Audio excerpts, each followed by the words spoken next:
We be live. Susanna looks so much cuter. I was gonna compliment you. I'm like, you're almost as cute, but Susanna watches this and she might get upset. So I'm not gonna She say. wouldn't get upset. She wouldn't get upset with you for not complimenting. She would get upset with you for lying. So Yes, blatantly. exactly. I know. exactly. Yeah. We are live. We are live. Yes. All right, guys. We have some very juicy Patreon questions, right? Yeah. I think that's the type of question that Harris likes. If you guys want us to answer your questions, make sure you either become a YouTube member for Harris Sultan, or you become a patron on Secular Jihadists Patreon, link in the description. Also, Harris Sultan's Patreon account. You could just search on Patreon Secular Jihadists or Patreon Harris Sultan. It's the first thing that shows up. No, with Patreon Harris Sultan, I don't know whether it's a good thing or a bad thing. Mine's ex-Muslim. So I registered that ex-Muslim username. So it's patreon.com/EX-Muslim when you find me. But anyway. Right. So for Secular Jihadists Patreon account, usually I post a link to the stream and then people post their questions as a comment.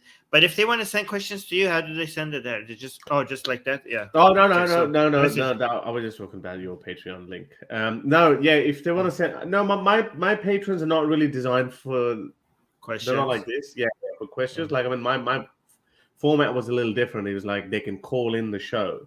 Right. So that's a bit different. But anyway, I think my patrons are pretty content and they like what I'm doing. But speaking of which, I actually, speaking of patrons and my members, and Dee is one of my members, and she gets really upset because, I'm always flip-flopping, changing times at the last second, and she's like, come on, show some respect to your members and patrons, which is a fair point. So I, ever since Nuria left the show, I've been really, really uninterested in, carrying on with my solo show, The House of Sin. Yeah. I mean, contrary to popular belief, I really don't like the sound of my own voice, so I can't really go on for 2 hours. I don't believe you. I'm telling you, the last show only went for about an hour, and I just ran away. I just said, sorry, I can't do this anymore because like having a partner, having a co-host. That really gets you going because you get a bit of banter in. One person covers for another. Maybe I got a bit lazy, so this is why I'm enjoying this with you. Obviously, there's a lot of male banter, and we get into these arguments as well. That's good, and obviously with Nuria, that was also a different kind of banter. So I'm asking if there are any people out there who might be interested in having a YouTube channel where they talk about human rights, social issues, any topic along these lines. I mean, obviously, preferably it'd be best if you are an atheist. Otherwise, we probably wouldn't end up having a civil conversation. Not from my part. I think I'd be all right. But so preferably if you're an atheist. But if you do believe in a religion too, I think that would be an interesting. Format where we would always be bickering and talking about. It's not only just religion. I mean, those people who follow House of Sin, it's not necessarily just about religion. I mean, I talk about social issues like news from India and Pakistan and dinosaurs. Just once. But maybe sometime we can talk about dinosaurs too. So we can talk about anything that is interesting. So that's what we do. So if you're interested, preferably if you're a female, because obviously I had this one male to deal with. I mean, I don't want to just make it just all male and then people say, this smells of misogyny. There's no women representation. So one show I have with Armin, that's all male. We're not third partner. I'm sure that's the reason. What else?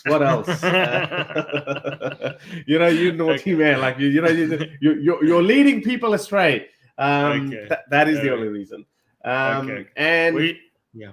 So just send an email through to this address down below, harrissultanxmuslim@gmail.com if you're interested. So that'd be good. Okay, and then maybe we can. The plus side is that you would get to have your own show as well. You get to start your own YouTube channel, kind of like how it went with Nuria Khan. Now she's got, I think, 14,000 subscribers. She's very comfortable with her activism, and she can go in any direction she wants. So maybe that could be the start of your YouTube career, or the topics that interest you, and who isn't interested in making the world a little better than what it was. So you can talk about human rights issues, social issues. So that would be a good opportunity for you and for me. I think it would be easier for me to to host my show. All right, we should get to the Patreon questions now, because we've been waiting for a while. So let's get to the first Patreon question. These are juicy. I think you're gonna like these. Okay. So first Patreon question: do you think there are any costs or downsides to sex positivity? If so, what? Sex positivity. I know you talk about it. You talk about it a lot. So I mean, how do your patrons see? What do they mean by, or how do they understand sex positivity? Sex positive means like having no shame, no disgust, no regarding sexual topics, or being sexy, or expressing sexuality. So yeah, in general, the like sex negativity, if people are like want to cover sexual things, promote modesty culture, the opposite of modesty culture, right? Like if somebody wants to express their sexuality very openly, people who are like, very wear clothing that a lot of us would consider to be extremely, maybe revealing or I think I got it. Sexy, yeah. Not encouraging that, not looking down upon that. I could actually look at the formal. These are the things that come to my mind, but I could also look at the formal definition of sex positivity as well. I think I got your point. I think the best representatives of that is the LGBTQ community. I mean, yes. Well, let me actually read. Let me read this is actually going to be helpful. The sex positive movement is a social and philosophical movement that seeks to change cultural attitudes and norms around sexuality, promoting the recognition of sexuality as a natural and healthy part of the human experience, and emphasizing the importance of personal sovereignty, safer sex practices, and consensual sex. That's the definition. Yeah, I think you were pretty close to it. So I think that the people who've done this or expressed or tried to change the attitude towards sex, how we view sex, I think hands down is the LGBTQ community. Because, for example, homosexuals would come out. Obviously, they were oppressed for so long. And sex workers. No. Just LGBTQ people in general. Also, I know and sex workers. Oh yes, of course. So they say, you know what, this is who we are. You need to, and because it was looked down upon so much, that's why they had to come out so expressively and say, no, there's no shame in that. Conversely speaking, for heterosexual people, being a heterosexual was never considered a bad thing. So that's why there was no need to express. No, according to them. No, obviously outside of wedlock and promiscuity, that's a different thing. I'm talking about just being heterosexual by virtue putting of your nudes out on the internet as a heterosexual. That's also part of sex positivity. Like, let's say, like, oh, here are my topless pictures. I don't care. People enjoy. That's also part of sex positivity. I know that. You missed the point. What I was saying, that there was no reason. There was no need for, or people taught that there's no need to express your heterosexuality. Everyone knows everyone is a heterosexual. Everyone knows that you're going to get married to a person of opposite sex. That's what I'm saying. So, but now obviously LGBTQ, they took it to the next level. But now a lot of heterosexual people struggle to keep up with that. So the downsides, now I'm coming to the downsides. I think there is a downside because obviously it's just, there's always been a taboo around it that, okay, we know you're heterosexual. We know you have sex. We know, mom and dad and, people get married and stuff. So what's the point? What's the need to express that? Now, there could be a cost for for sex positivity. Like if your boss finds out, that you were just talking about your sexual interest or whatever, loudly, and someone else overheard it and they felt uncomfortable or something, I don't know. I think there's still a there's still a culture of, okay, let's just keep it private. You don't have to overly express it. Okay, you are what you are. We accept you for who you are, but I don't want to hear it. So I think there are some downsides, especially in the professional environment. Okay, so I think the cost of overdoing it with sex positivity is that the person you are today might not be the person that you are 5, 10 years, 20 years from now. Okay, so when you're making decisions about what you want to put out there, okay, you have to take into account that person as well, right? So I am against modesty culture. I'm not against modesty. Okay, modesty itself, it's a preference that people could choose. Modesty culture is something that turns that into a virtue and imposes it on people.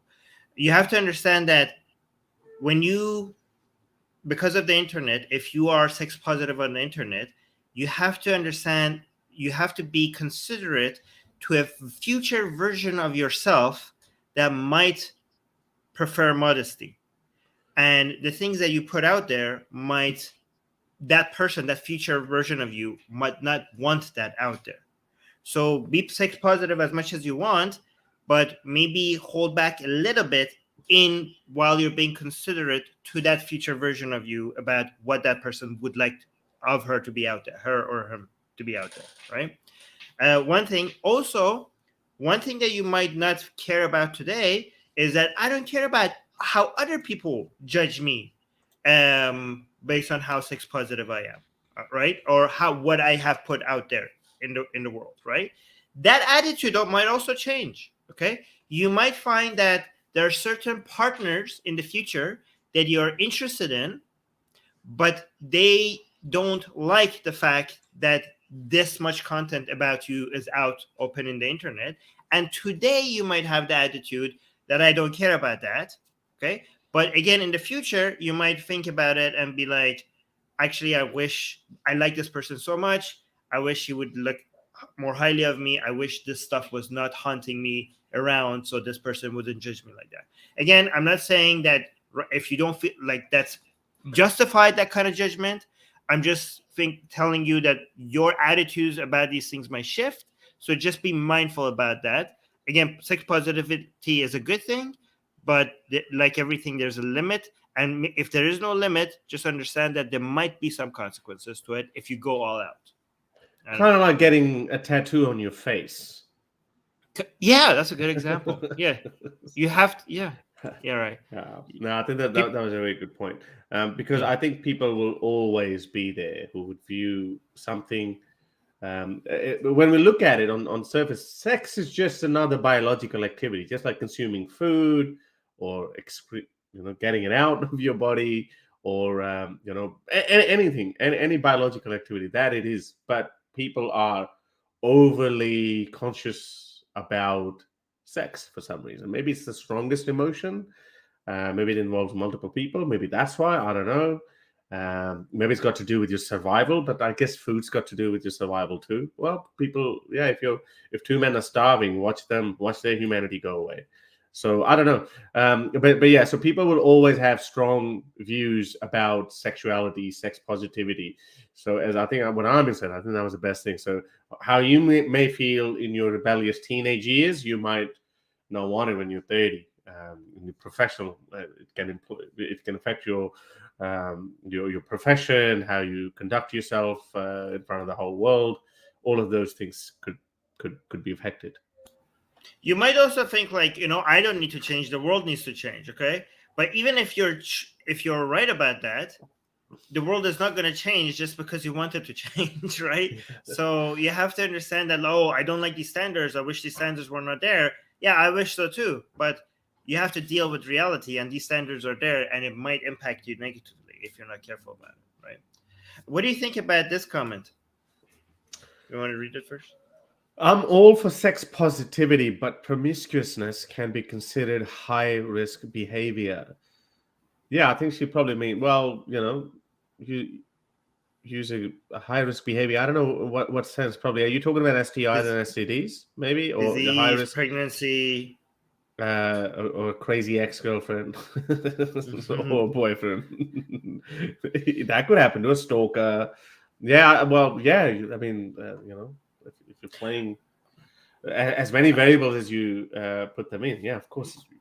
I think there's risks. I think there's too much and too little, even when it comes to this. Like I think many people on the left have gone too far by kind of suggesting that there is no cost associated with having, I don't know, 100 partners. Okay, obviously, once you get after a certain number, you are putting yourself at significant risk.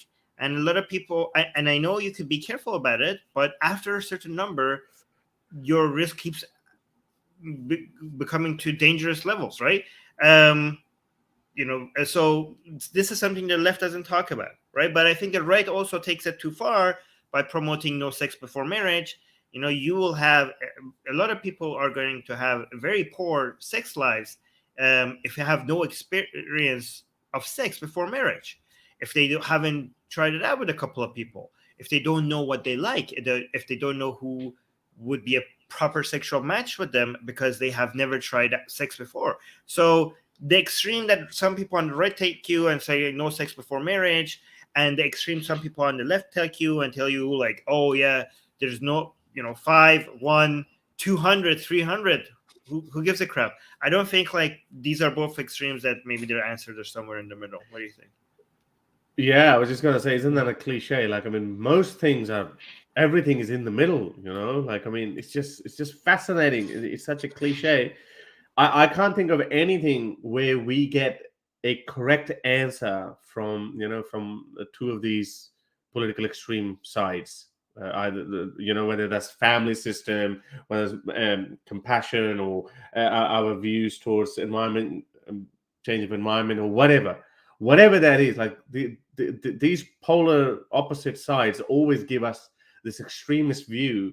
But when you think about it, you said, well, hang on a second, there has to be a happy medium somewhere along the middle. And yeah, you're right. I mean, yeah, imagine 200, if you've slept with 200 people, even if we go by 5% of them are some crazy people, out of 200, that means what, 10 people could turn out to be your crazy ex-partners who want to kill you. If you say 1% of them lied to you and had a husband, and he finds out that it was you, and he comes and kills you, and you're like, what did I do to you, man? So of course there would be risks involved. I mean, obviously STI, STD, that risk also increases the more you sleep around. Condoms can break. Condoms can break, and a lot of STDs just go through lips. You could just get STDs through kissing. So again, I don't want to scare people of having sex. Like there's a certain number of sexual partners. But the more you do it, the more the risk. Yeah. But after a certain number, then you're just I almost used a phrase that I shouldn't be. Glad I stopped myself. All right, let's go to the next question. All right, here. This is a good one. What are some traditional values that you value in your life but don't necessarily think should be promoted as a value for everyone? How do you navigate that distinction? Traditional values. Ooh. I like a wife that cooks and cleans. I like any woman that cooks and cleans for me, but I can't give that advice. That's like a toxic masculinity right there. People will crucify you if you tell. I just said it. I like people. I like girlfriend or wife or long-term partner that cooks for you and tries to watch you smile as you enjoy the meal that she just prepared. That's very traditional, isn't it? Yeah, that is very traditional. I'm thinking. I can't think of anything. What's a traditional value that I value in my life? I don't think there's anything. Do you mind if do you want children? You like to have children? Yeah. I could say I could have children. I think Okay, but not in a that's traditional way. Oh, not in a traditional way. No, I'm That's not an true. asexual person. Like I would like the traditional method to make babies. Oh, you do? Yeah. Which means sex. No, I mean, do you like have a family with a No, father and a mother and yeah, children yeah, in the yeah. same That house? one, yeah. Again, like it could change, but at this point in my life, no, I can't imagine seeing myself, like be a dad, have a mom, have a baby, raise a child in a traditional manner. I think No. kids, yeah, I don't believe in that. Do I mean, you? and it's not believing in that. It's just not my preference. It's just not my thing right now. Right. And whatever is not your thing at any given point, I'm sure you can rationalize it. So like I can give you 100 reasons why mom and dad should not be together for a good kid to grow up. I can give you 100 Well, reasons. data Seriously. show. I mean, that's something. Okay, so if I said traditional values that you do promote, I would promote that. I do think like studies show that the best environment for a child is a father and a mother, and maybe even a mother and a mother, or a father and a father, but at least two parents under a house that raises them. That is the most healthiest environment for a child to grow up. No. Yeah, the studies, obviously there's a lot of commentary on those studies as well, is because because there is a stigma attached to broken families. That's the reason why, and the so-called broken families. A, there's a stigma. B, fathers are missing from their life. I mean, they're jailbirds, or they're just abandoned kids or something. They're not really in life of their kids. So there's so many other variables as well. But for example, I'll give you a best and parallel to it that you can draw from is, for example, 100 years ago, a bastard kid would have psychological and mental issues all his life, because he would always think, because he would be an outlier, it would be abnormal for him to be a bastard, whereas everyone else around him has mum and dad together. So if there's a stigma attached to it, then of course people are going to have psychological issues. But as the world gets, I think when the data comes in 20, 30 years time, when now that we have a lot more divorces, we would probably see, hang on a second, these kids grew up to be just fine because there's no stigma attached to them. I think it might be actually biological rather than societal. Like I do think like a child looking up at couple of grown adults that she or he identifies as parents that are a source of stability and a source of protection and are constantly there, that you wake up and you see them and you sleep and they're the last faces that you see. I think that is not a societal, that is a biological need. That's not something that society has. No, I'm saying, yeah, no. So obviously, if mom and dad are separated, so obviously they're not gonna wake up and see the first Yeah, thing of mom and that's dad together. harmful. Yeah. No, For hang on. sure. But yeah. In the current setting though, but I'm saying, but both parents should be in the kids' lives. That's what I'm saying. So there's joint custody or whatever. I'm sure that would be. I think that would be fine. There probably has to be more study done on responsible parents who are separated. I'm not talking about irresponsible parents. I'm talking people who have one of the parents that are abandoned kids. See, because divorced parents are such a common phenomenon in like United States, right?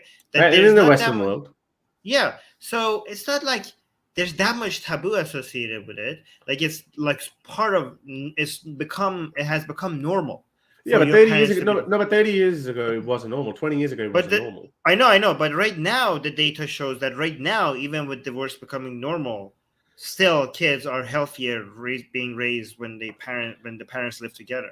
I can't And remember the name of uh, the psychologist who actually had a commentary on this, about this very topic, that the data shows that kids that are together, kids are better in houses that are families that are together. These are some of the counterpoints that they've made, that most of the time we see, okay, well, one of the parents is totally absent, because what about the kids who grow up in household where both mom and dad are not happy? We tend to ignore that. Then we tend to ignore the mental health of the No, parents. no. That okay. When you want to measure one effect, you isolate other variables. Obviously, that is going to affect the children negatively. Nobody's denying that one. But if that is equal, would having two parents be in the house raising you be a much better environment than them separate? Obviously, research shows that yes. But it is. Well, anyway, but I've said it that the commentary on their research is that there are a lot of stress is focused on the fact that mom and dad are supposed to be together, when most of the mom and dads are together. Okay, here's another question, a different traditional value. When you go on a date, okay, do you like opening the door for your date, like stepping ahead, opening the door when she wants to sit? When you're going out for dinner, do you like to pull the chair? Okay, so wow, you have less. I thought I was more lefty than you. You have there's no traditional value. I'm a true equalist. Yeah, I genuinely really. I don't even mind if my date pays the bill first time or second time, or whoever picks the restaurant. I'm like, yeah, you pay it. But I pay too if I pick the place or whatever. Like, I mean, it just depends. So first time, no, I think first time. I think I always pay. First time, like it was a first date. If there's a second date, then I might pay, but I would see that. Hang on, has she even made an offer to pay? Why is she not offering to pay? So I would probably I'd be turned off. I'd be turned off, I think. You're very anti-traditionalist. Yeah, I'm a very anti-traditionalist. I mean, actually, not. I mean, not. Okay, actually, there are here are some traditions that you enjoy. You don't ever enjoy wearing women's clothing as a man. Yeah, true. Yeah. Okay, so that's traditional. Wow, this is a level of is tradition. That traditional? It is societal, of course. Like, I mean, in a parallel universe, men could be wearing frocks and long dresses, and women. Oh, they did. Yeah, they did. Yeah, you showed that heels as well. Back in the 16th century, they used to have these shoes with high heels. Yeah, you're right. Yeah, but we don't do that anymore. That was actually that is traditional. That was masculinity. Like, that's how you showed masculinity, right? This is okay. Here, I'll actually show you. This is maximum masculinity. Back in the days, was this. Look at that. Look at that. Look at those thighs. Look, showing off legs like this was considered to be, showing off leg muscles was considered to be extremely masculine. Like, and look at these high heels. This was supposed to be a very, very masculine picture. And now today we were like, what? This is feminine, right? So these are not biological. These are completely societal. Even the color pink, for example. Color pink used to be a very masculine color. Now it's very feminine. Yeah. You're muted, by the way. What are you looking up? No, I was looking at that. Yeah. People are. Yeah, no, you're right. Yeah. So you don't like? Would you ever wear makeup? No. So not that. There's a little bit of a traditionalism in you then. Yeah, okay. No, good point. Yeah, that's definitely because I was thinking, hang on, because some people could go like, hang on, what about this? Why don't I do that? For example, what else? I'm thinking, what else could I be very traditionalist? Do you have any pink shirts? I like to do my own stuff, which is I think very traditionalist for a man. No, well, I guess no. Men like to get the things done by. Do you have any pink shirts? I have any what? Pink shirts. Pink t-shirt. Yeah. Yeah, I've had colorful t-shirts. Yeah, not colorful. Not colorful. Pink. I've got. Yeah, I think I did have a pink singlet. Yeah, I did. Okay. Yeah. Okay. Yeah. Colors I can wear any color. Colors I can wear any colors. Yeah. All right. So when it comes to how do I navigate that? Well, you don't need to navigate that because you don't have any that much. But I don't have much. I don't tell people that I don't promote what I like in traditionalism. Like, for example, I like a woman who cooks for me, but I don't go sell it as a value. I don't go tell people that this is ideal, right? It's just a personal preference. It's not ideal. It's not a value. Okay, it's just. Right. And also, I don't think like a lot of people think like, oh, that's too patriarchal and stuff. I'm like, I mean, there are many women out there who enjoy cooking for their man, right? So those women need Yeah. somebody. Like, just because you're a woman who doesn't enjoy cooking, what about the women who do enjoy cooking? They need men who would like somebody cooking for them. So we'll just like, you go do you, and we go do us. Like, I don't understand what the problem is. I don't know. Where do I hand in my leftist cards? Because I like how you said that you're not against modesty, but you don't Right. promote modesty culture, right? Right. Yeah, like you said. So Right, which right. is so for me, like, I mean, for a very long time now, this is way before even the word wokeism was invented. Like, I mean, I was with my ex-partner for 13 years, and I always said that I don't even believe in this whole tradition of marriage. Not that I'm against those people who do get married. I just don't see any value in this activities. Like, hey, I'm going to spend 50, 60 grand, invite about 40, 50 people and tell them, hey, look at this. We are the main leads of this movie. And you're like, what the hell? Why would you do that? I could never understand that. So, but again, just like that, I'm not against that traditional value. Each to their own. If you want to do it, fine. But just don't come around me and tell me that,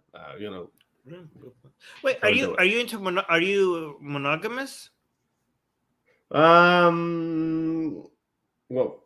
yeah, I am, but By choice? well, by compulsion, I'd say. But So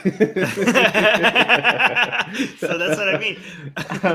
No, because no. Again, goes back to that. So, like as you said, most women that I run into, they would not want. They would want to be exclusive. Right. So that's probably. But if they didn't, but if they were okay with not being exclusive, like if they were okay with you dating other people, would you date other people?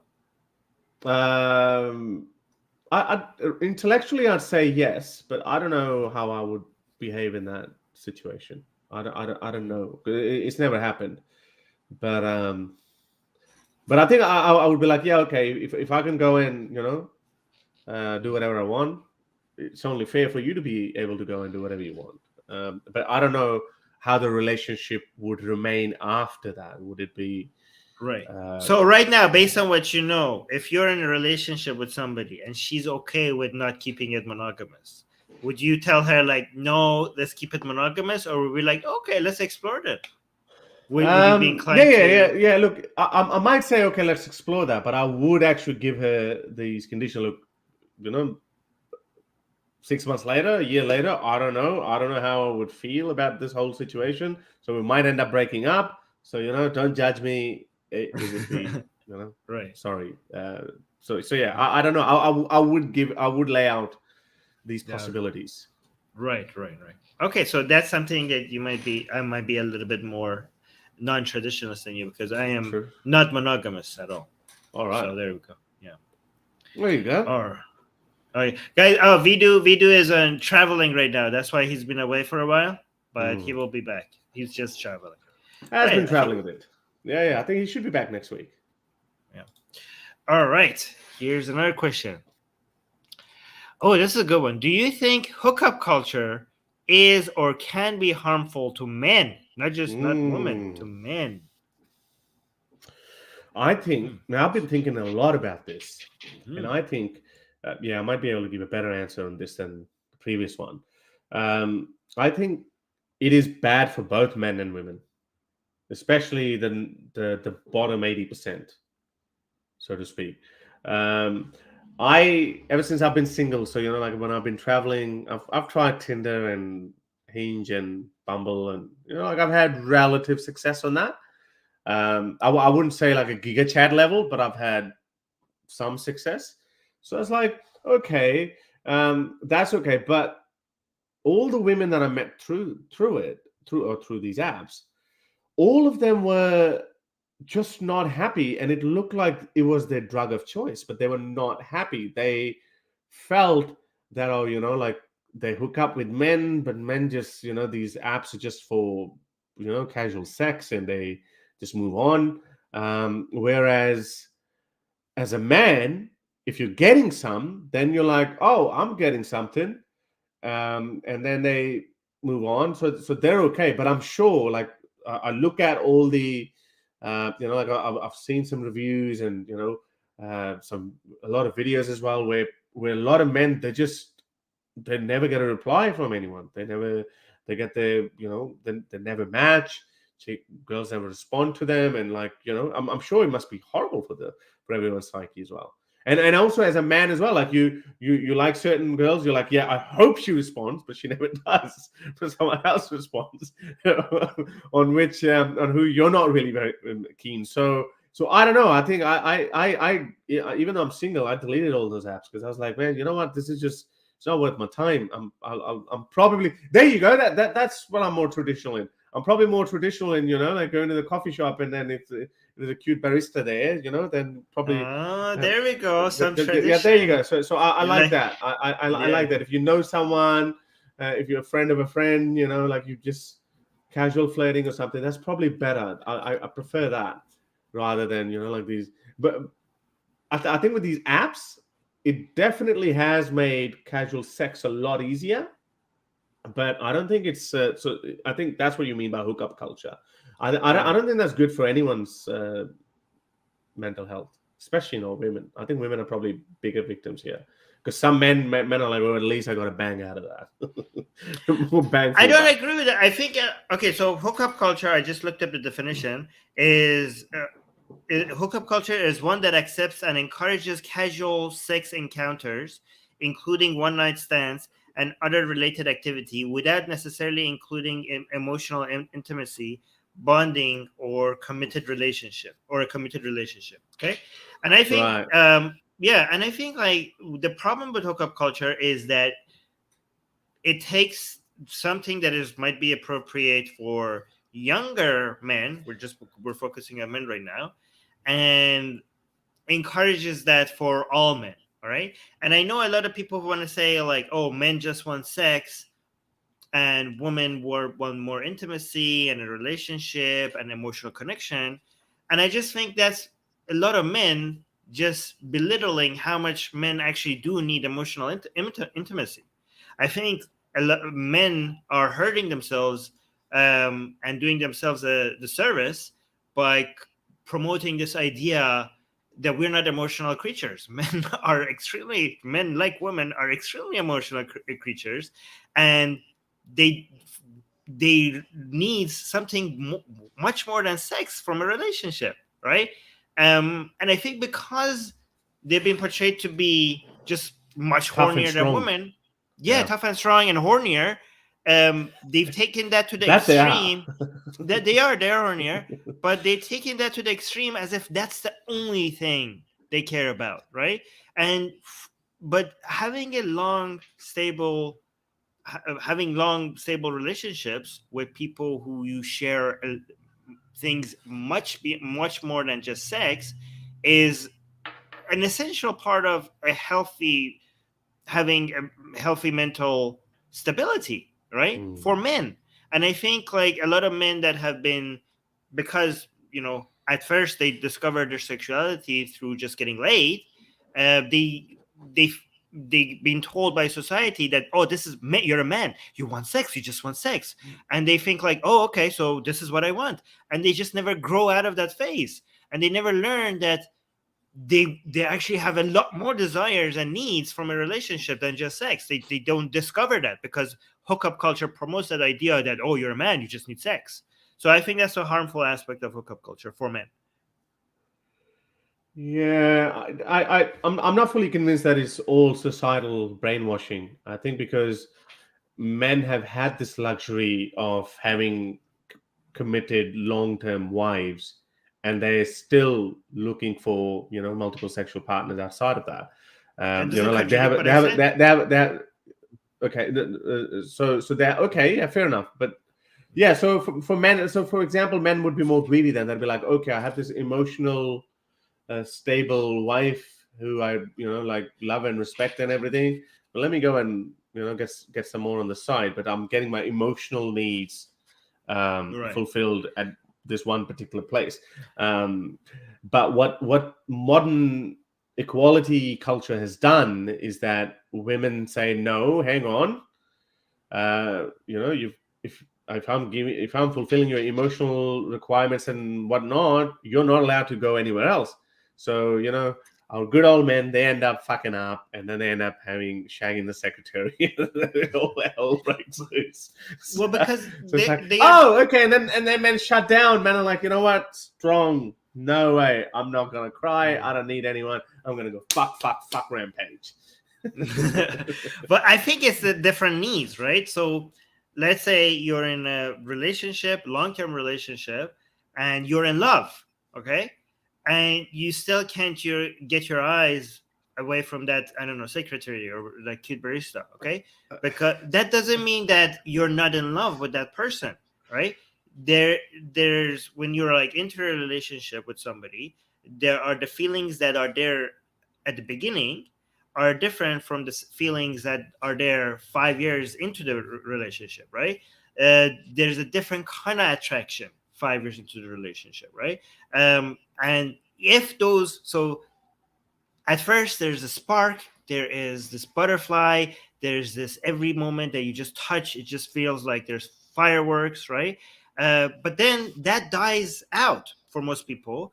And whether the relationship survives or not depends on whether or not something else replaces it. And what usually replaces it is a sense of intimacy and familiarity and partnership. Okay, Convenience. Convenience maybe, but partnership. But that's what they call marriage of convenience. That's what they mean by marriage of convenience. Everything is fine. I've got a house. Everything's sorted. Don't break it don't fix it if it ain't broken, kind of thing. And then it's just like dead, boring lives. And then they go to the shrinks, and the shrinks introduces them. Hey, have you tried BDSM? Have you tried, like this other activity? Spice it up a little bit. And they're like, and they both are like, maybe women are much more keen. Like, I mean, I've read it. I've seen women say that, okay, you know what? Yeah, let's do something. Like, I've seen these comments from women giving advice to their everywhere, Instagram messages or whatever. Like, let's spice things up. But he's not interested. Of course, he's not bloody interested. He's seen, men are more visual. I'm not denigrating anything, but I'm just saying that this is how it is. But that's what, as men, we are embarrassed. Like that is tied down to your previous sex positivity question, that we're embarrassed to talk about these things, because if you say it, then you're a creep, you're a perv, you're a sick, perverted individual who wants to shag a fucking girl who's half your age. Yes, we do want to do that. Wait, how old are you? Be careful what you say. No, 38. Half my age would be what? Oh no, hang on. Yeah. No, yeah, that'd be fine. That'd be 19. It'll be 19. Yeah. I'm fine. You're fine. for a moment there, you got saved by 1 year. You couldn't say that last year. No. Yeah, I know. Oh, good. Good save. You tried your best to get me in trouble. Yeah. By the way, I actually got told off a lot by Nuria on one of my streams a couple of weeks ago. She came as a guest. And she was like, your conversation on sexual jihadists is disgusting. It's absolutely disgusting. So I wasn't the only one who got told off. Probably she was just telling you off too, but obviously, she didn't name you. She was just naming That's you. part. That's a part of that sex positivity culture we were talking about. No, that's feminine toxicity. Yeah, feminine toxicity. That's what I said. Yes, no. Nuria unfortunately has a lot of feminine toxicity. Tries to shame men for their natural desires and put them down. As men, we have to try to resist that. Okay, women trying to come tell us like our desires are valid, our concerns are valid. If women come and try to shame you for it, don't let them. Okay, if men try to shame you for it, don't let them as well. Okay, this is what we're toxic femininity. Don't let that get to you, right? It's very difficult to, but these are the downsides of it. So so what men do, I haven't been able to verify that, but I did hear it somewhere. I keep forgetting the guy's name. He said that the average testosterone level amongst similar age groups since 1970s has been significantly reducing. So a 38-year-old man back in the 70s would have had higher testosterone than you and me. So I'm like, okay. but then I looked it up. There were other factors involved in that, but he blamed feminism. Like, for example, men can't express themselves. For example, Nuria was mad at me for simply, trying to portraying myself as an alpha male, and I was like, I don't portray myself as an alpha male. I'm just me. Like, I like to speak my mind, and naturally, I am a bit of an extrovert, so I do. I don't hide myself, but there's still a lot that I actually don't say. I suppress it, just out of fear of people's judgment. So I think maybe these things are problematic. Where somebody called Nuria Khan out. No, poor Nuria.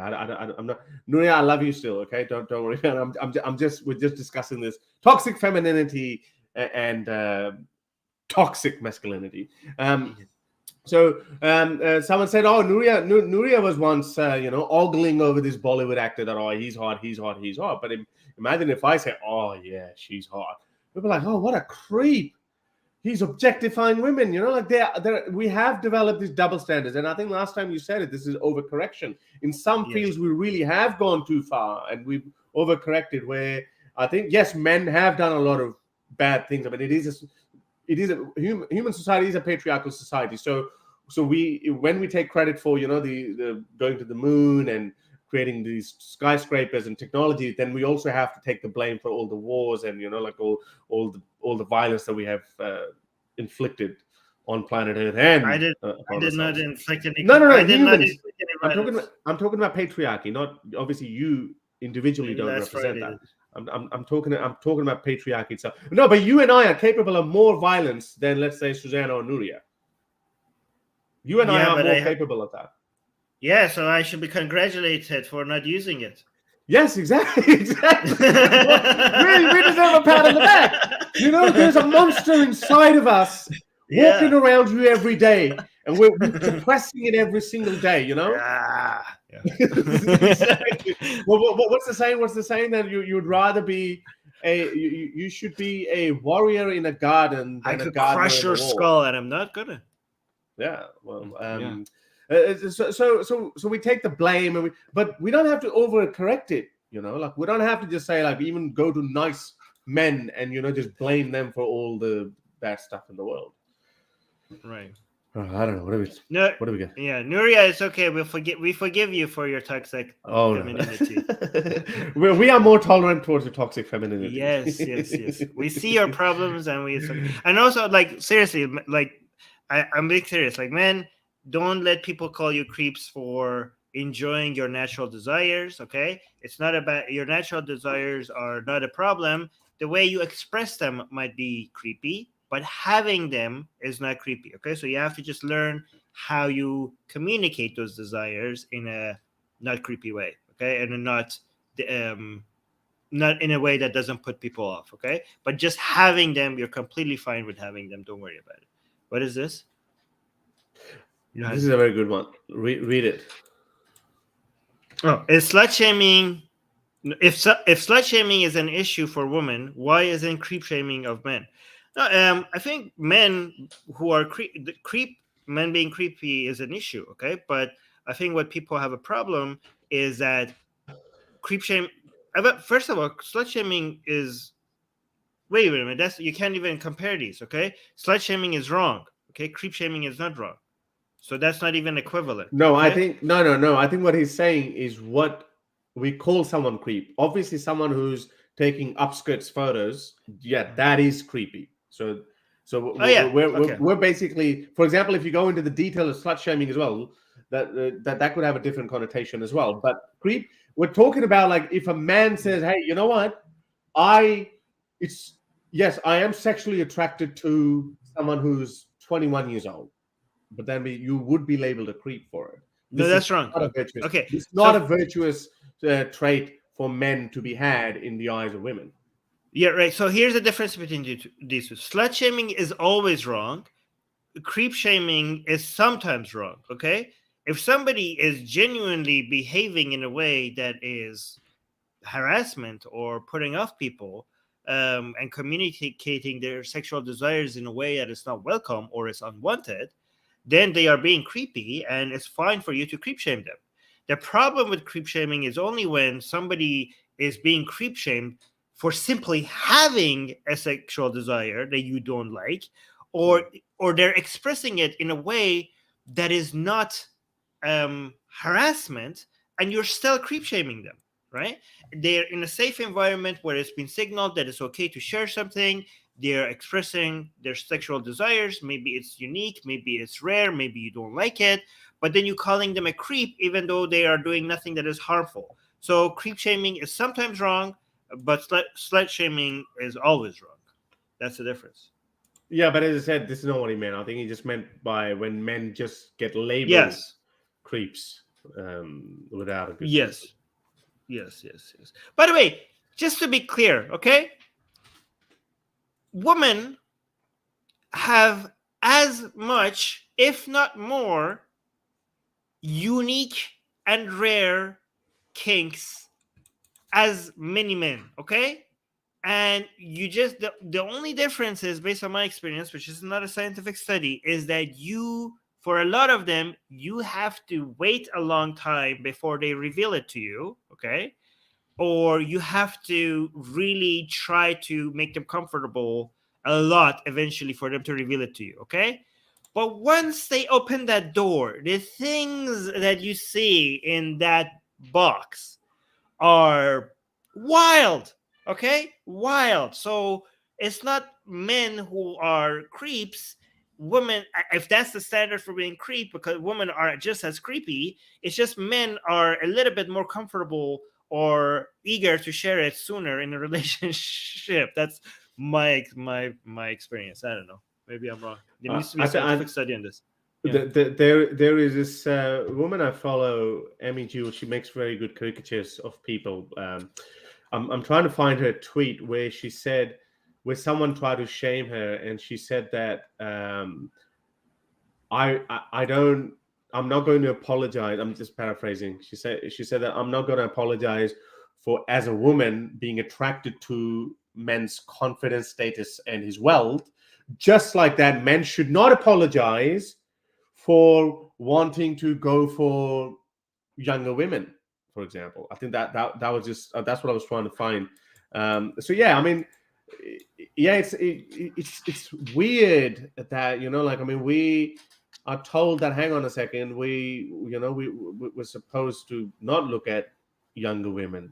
Again, it's biological for men to be attracted to Yes. younger women, and just like that, it is biological for women to be attracted to men of power and status and money. Wealth is power these days. Yeah, Darko is saying, we need to be clear though. A woman running away from you because she's getting creepy vibes off you is not creep shaming. It's survival instinct. Yes, yeah, that's fine. That's fine. That's just like a man should be able to have any preference that she wants, and a woman is allowed to have anything that turns her off and wants to move away. Now, so creep shaming is not about you thinking somebody's creepy and wanting to move away from them. That's completely fine. But if they haven't done anything that is harmful or harassment, then, you know, calling that person out and shaming them publicly as a creep, that is obviously uncalled for. Yeah. Yeah. So what is, here, let me highlight this. Here, Mirja Alal has another comment. Do you want to read this one? Second, Jihadists, how do you see the West's inordinate focus on LGBTQ rights in Qatar over the migrant workers issues? Given 6,500 workers have died while being enslaved, yet most protests were on LGBTQ. That's a very good point. That's a good point. That's a very good point, by the way. In comparison, those of you who don't know, this news story was published in Guardian and some other news outlets as well. So it says that nearly 6,500 people died in Qatar, 2,711 from India, 1,600 from Nepal, 1,018 from Bangladesh, 824 from Pakistan, 557 from Sri Lanka. So this is a staggering number for people to die just to construct infrastructure. That's just outrageous. And sorry, I've got to take this off. And no one's talking about it. And I think nobody in Pakistan has spoken about it. I think in India only Wayon has spoken about it. and it's quite disturbing that, again, like none of the Muslim countries talk about Xinjiang Muslims, Uyghur Muslims, but only the Western people talk about it, albeit there might be some political interest in that they want to shit on China. But regardless of that, just like this in this case, the Western countries are speaking about it, but none of the Muslim countries talk about it. Even the enemy Muslim countries like Saudi Arabia doesn't like Qatar. Yeah, I mean, I don't know if that's true, though. I have seen a lot of documentaries and investigative journalism into Qatar's labor laws. Not much on LGBTQ. Like, I've seen a lot of reporters going in, looking at the conditions of workers. I looked at, like, if you look at the way, I don't know, BBC and Vice and other news, CNN, what they talk about Qatar's human rights violations, they keep talking about the working conditions. Maybe, I don't know, maybe like the activists on the ground were more LGBT. This is why, okay? So even though I think the attention was rightfully more on the workers, workers are from a lower, these kind of workers don't have that many activists that could buy like tickets to Qatar or like could fly over from other countries getting involved into activist groups like that, because they don't have the financial resources to get, like, the LGBT community. They have a lot of rich people, right? Or upper middle class people who could buy tickets, come to Qatar, get involved in, randomly showing a rainbow color flag. But workers don't have that option, like, especially workers who are like the type of workers who work in Qatar. They're like lower, like they're much lower in income, so they don't have the ability to get involved in such kind of activism. Maybe that's what the reason. Yeah, I think I agree with you. Because it is the West who has told us that 6,500 people died building this infrastructure. So I think people are talking about it. Maybe LGBTQ issue amongst the extreme left is a more interesting topic. Maybe that's why it seems more vibrant and more vivid. They seem more expressive. But I think serious journalism, they have brought the migrant issue to our knowledge. Yes. All right. So somebody is like trying to call me out for being in a non-monogamous relationship. And somebody is asking me, what's the point of being in a relationship if you want to explore? Well, because you can have different types of relationships, yeah. Because one does not negate the other.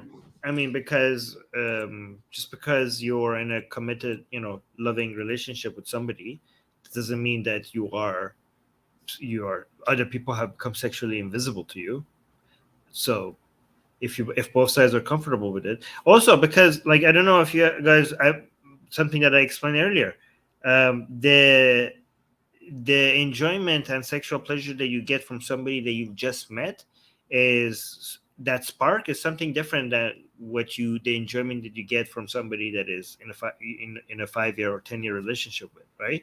So those sparks that you might long for, instead of cheating on your wife or cheating on your husband, which many people eventually do, you have this understanding that we're secure with our relationship, and doing that on the side is not going to threaten it. So I'm sorry if some of us are capable of handling both long-term healthy relationships and also enjoy something on the side. Just because you can't do it, that doesn't mean the rest of us can't as well. So yeah, there we go. Yeah. Oh, guys, by the way, I posted a link on our community tab for members only on Secular Jihadists, in case you want to come talk to us live on air. You had a news item, Harris, that you wanted to talk about. Yes, I had a couple. Maybe let's just talk about them, yeah?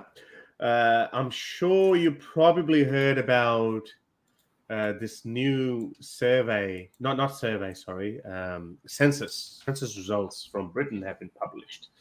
And there's some good news. I'm sure you're going to talk about it or already have spoken about it on your Atheist Republic weekly show. Less than half of England and Wales population is now Christian, Census 2021 shows.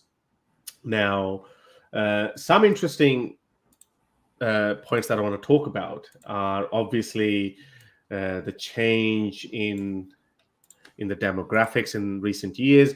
I just found out that it is both in the UK and Australia. We have this census every 10 years. 2021. Next one is going to be in 2031. So we had one in Australia last year as well. Unfortunately, I was in England at that time, so I couldn't take part in that.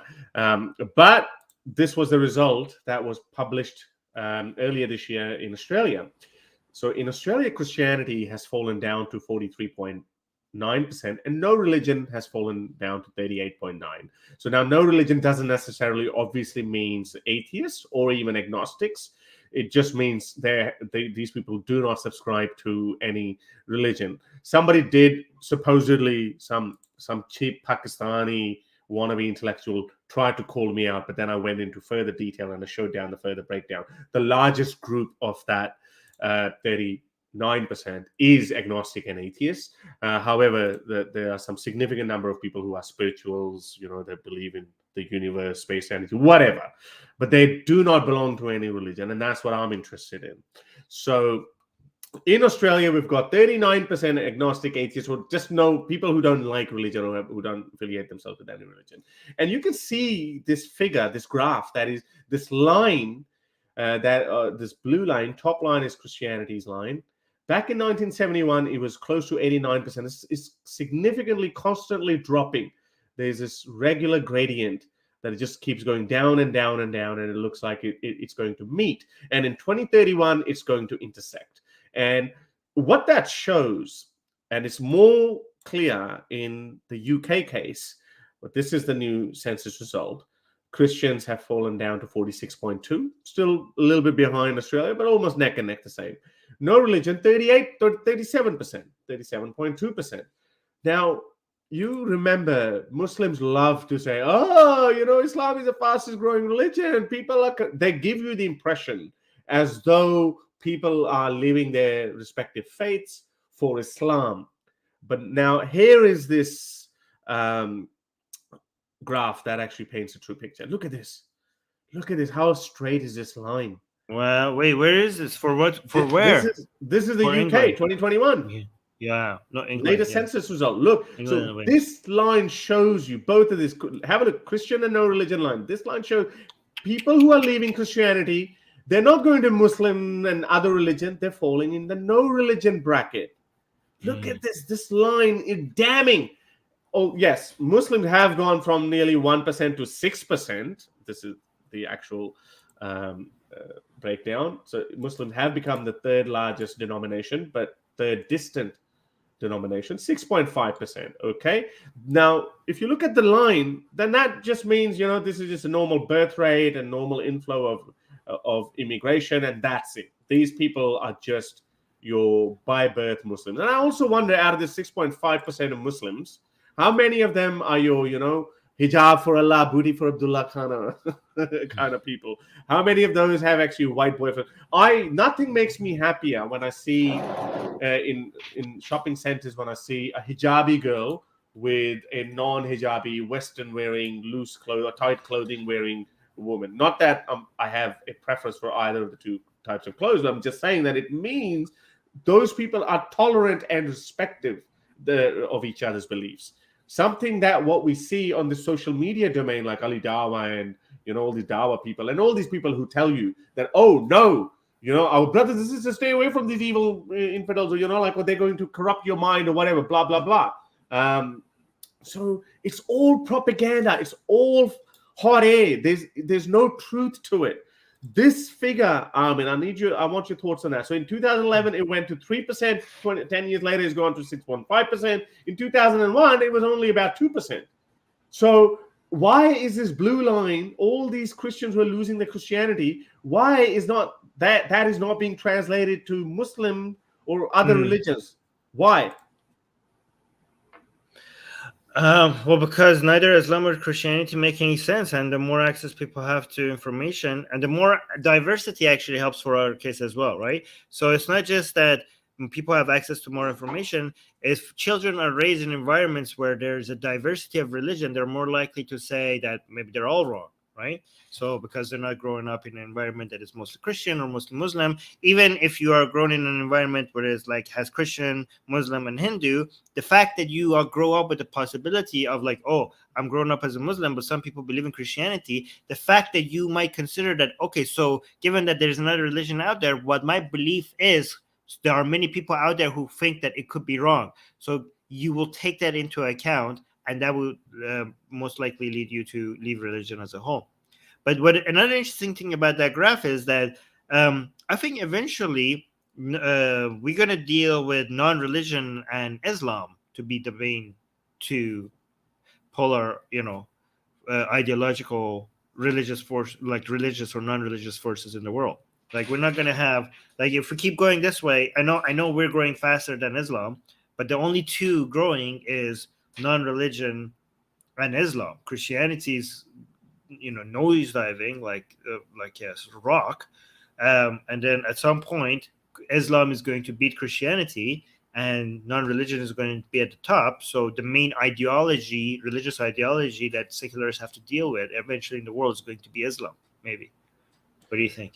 This whole notion that Islam is the fastest growing, even generically, not through conversion, but just through birth rate and maintaining your birth rates, and obviously Muslims take their religion a lot more seriously than others. But I go back to this 2015 survey, Pew survey it was, that actually said by 2070 Muslims will be the largest religious denomination in the world. I think that survey was very, very flawed in terms of obviously the rate of apostasy, first of all, hadn't really burst onto the scene as it has now. There have been other surveys in countries like Tunisia, Egypt, Saudi Arabia, where this apostasy syndrome is just multiplying. So I don't think that was put into perspective in 2015. So assuming 3.1 or whatever the mean Muslim birth rate is all across the world, obviously it's different in different places. But if you assume that every one of them is going to be Muslim, yes, fair enough. Then you could say that Muslims are the largest growing religious denomination. But I think that doesn't put into consideration that how many Muslims will become ex-Muslims. That's the part. Yeah, it just assumes birth rate will just determine. Yeah, as if like any Muslim child will be Muslim as well. It just used birth rates alone, which is very flawed methodology. Yeah, I agree with that. But do you agree with me that even though Islam will not beat atheism, it will beat Christianity? Oh yeah, I think so, because not because Islam's number will be growing, it's because Christianity's numbers are decreasing at you said, they've nosedived. But they are also going up. I mean, they're not going up as fast as non-religious, but they are non-religious and Islam are the two only ideologies that are going up. Yeah, but those surveys are not really. They can't put it. No, even the one that you showed, even the one that you just showed. Yes. If you bring it back up, right, I mean, it's not going as. Yeah, right. So you're talking about in the actual numbers, like 27 million Christians. The other graph that you had. Yeah. Okay. Sorry, this is fine too. Yeah, this one. Look, like Christianity down, non-religion up, Muslim is also going up. I mean, it's not going up as much, but at least it's going up. Yeah, it's going up because that could be just immigration as well. Right. Yeah. Okay. And birth rate. Yeah, you're right. And birth rate as well. Birth rate. Yeah. Ibn Qayyim is here. I can bring him. Yeah, let's talk to him. Yeah, he wanted to talk to me a while ago. Hi. Hello. How you doing? Hello. You're right. Good. Yeah, I'm good, thanks. Yeah. Sorry. You're moving, like you're moving boxes or something. No, I'm just going upstairs. I'm upstairs now. I don't need to. Okay. Yeah. All right. Go ahead. Okay.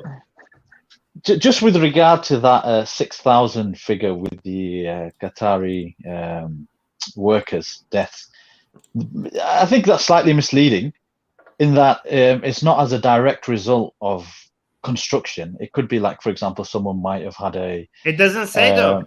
We didn't say it's construction. No. Eh? We didn't Yeah, say so- as a I direct result. I did say I did say Oh, you this did? is because, Okay, yeah, sure. I did say this is directly what Guardian says, that this is since the Qatar took upon building infrastructure regarding or post winning the nomination for 2022 Football World Cup. Right, but not I think- not necessarily because of construction work. Yeah, because it could be COVID, for Infrastructure. example. So COVID, Right. for example, they would be Right. included within those figures. So if a construction worker died of COVID, he would be included within those figures. So I don't think that's an accurate representation of how many people died as a direct result of construction. I think the figures that have been pointed with regard to the direct result of construction, from what I've heard during the World Cup, I think it was 3. 3? Like 1, 2, 3. 3? 3 as a direct result of construction work and accidents 3,000 happening people. as a You mean 3,000 people? 3 people. 3. 3 people. Right. Yeah. Yeah. No, I don't think that's the case. Let me check. No, That's because- some- That would never be the No, case. So you're saying, so they're saying that 6,497 people died due to COVID and some other stuff? No. I'm just saying that 3 people that they're reporting died as a direct result of the actual construction work that's being carried out. So, say for example, say someone fell from a tall building, etc. That's Or bullshit. errors. That's bullshit, though, because I've actually watched the number of videos, documentaries that I've watched. I mean, the people have just died directly being there. So a lot more people have died of heat stroke. Heat stroke, right? Okay. Yes. Yeah. So there's plenty of evidence, and obviously a lot of these people. Do you know how many people many died people- of heat stroke in terms of numbers? I don't know exactly how many, but I'm saying that the testimonies that I was looking at, I mean, I think there was 2 people just died of heat stroke. There was one person who died of a heart attack, who was 37 years old, and he had called a couple of days before to his wife, and he was begging his wife that I want to come home, but they haven't given my passport to me, and she was like, okay, just leave everything, don't worry about it, we'll work it out and come back. And then she got a call that he died of a heart attack. So the squalid working conditions, etc. So all of those things are responsible. How would the current working conditions, say for example, what working condition led to that heart attack? If there isn't a direct causal link. What evidence? What evidence do you have that he was overworked? Because 38-year-old people don't just die of heart attacks, and majority of the people. Hang on. My uncle had. We all had a friend who slipped down the stairs Exactly. and broke everything. No, that's not how it works. Okay, listen to this. So, the majority of workers are dying who are under 45 or under 50 or otherwise healthy age, and this is dying of causes that the Qatari government is not even doing postmortem or doing any. What do you call it? I think it's called postmortem. They're not carrying out those tests. They're not sending the bodies back. So there's so much more. So I would rather trust Reuters and Guardian than Qatari figures. But have you actually read the whole Have you read the article, or are you just reading that figure from top? I'm gonna read something for you. Yes. I'm gonna read it for you guys to fact check, and I think maybe this will shed some light on it. Okay, so claim the mortality rate among these communities is within the expected range for the size and demographic of the population. Okay, so it's misleading. Let's see. According to the Qatari government, 1,500 deaths per year among 2 million people is a normal average mortality rate. Firstly, it should be stated that according to the World Health Organization, general mortality rates for migrant workers in Qatar are lower than they are in their home countries. In fact, even the mortality rate among Qatari citizens is higher than that among migrant workers in Qatar. However, given that the migrant workers in Qatar are not representative of the general populations in their home countries or in Qatar, such figures are misleading. Okay, this is actually a lot more complicated then. So 60. So that 15,000 number is completely misleading according to this fact check, right? So the claim that the World Cup in Qatar has cost the lives of 6,500 or even as many as 15,000 migrant workers, that fact check is, and this is by DW, which is a pretty good fact checking website. DW is a pretty good source. So it says that's false. The widely reported figure of 15,000 migrant workers' deaths is in connection with the World Cup in Qatar originates in 2021 Amnesty International report. Just as widely reported is the figure of 6,500, first published by The Guardian. So what's the actual, although these figures have been used to back up this claim multiple times since these reports were published, neither Amnesty International nor The Guardian ever claimed that these people died on stadium construction sites or indeed even in explicit context of the 2022 World Cup. Both figures refer merely to non-Qataris of various nationalities and in various occupations who have died in Qatar in the past decade. The figure of 15,000 quoted by Amnesty International was obtained from official statistics from the Qatari authorities themselves and referred to the number of foreigners who died in the country between 2010 and 2019. Between 2011 and 2020, it was 50. Okay, so yeah, that 15,000 number, it seems to be misleading. But let me see the explanation of this. Migrant workers in Qatar are fundamentally healthy upon arrival. For instance, the population of small children and elderly people. Okay, so this is such statistics also don't include migrant workers who pass away after returning to their home countries in Nepal. Okay, so that whether or not this is a healthy condition or not, like when it comes to mortality rates, it seems pretty hard to determine. The hard work in the Gulf weather conditions combined with the low quantity and low quality drinking water, as reported by those affected, would explain explain this according to health experts in Nepal. All right, so apparently the death rates are they're higher than what they should be. Okay. Because we have data that shows that they're higher than they should be, and we have data that we show that lower than they should be, and both of these data are misleading. So you have to actually look at the conditions that they're in, and the fact checkers are saying because the conditions that they're in are poor, you could be convinced that mortality rate is higher, right? Just because the mortality rate is lower than, for example, in Nepal, you have to understand that the people who are traveling there, if they're healthier. So if you look at the same health people in Nepal, for example, or in Bangladesh, the mortality rate actually is higher, right? So it's a hard thing to estimate. Lower, right? No, it's lower. Yeah. It said it's lower. Though in their home countries, their mortality rate is lower. Yes, I think you said higher. Well, it read lower. No, here. No, hold on. Let's go back. No, it was. Oh yeah, hang on. No, in their home country is lower. Okay. Yes, that's what I'm saying. Yeah. So general mortality rates of migrant workers in Qatar are lower than they are in their home country. Yeah, in Qatar they're lower than in their home country. However, this could be also misleading. Okay, so you were like, oh, so Qatar is doing really good then, but no, this could also be misleading because of the things that I mentioned. So neither of these numbers are going to help you figure out. Yes. I think it's important to note that it's very difficult to figure out exactly what's related to the work being done. So I mean, but what you can tell is the work conditions are terrible. Right? I agree. And the fact that they're not allowed to. Yeah. Sorry. Go ahead. Sorry. Yeah. No, you go ahead. You go ahead. As I'm going to say, up until I think 2018, they were not allowed to unionize as well.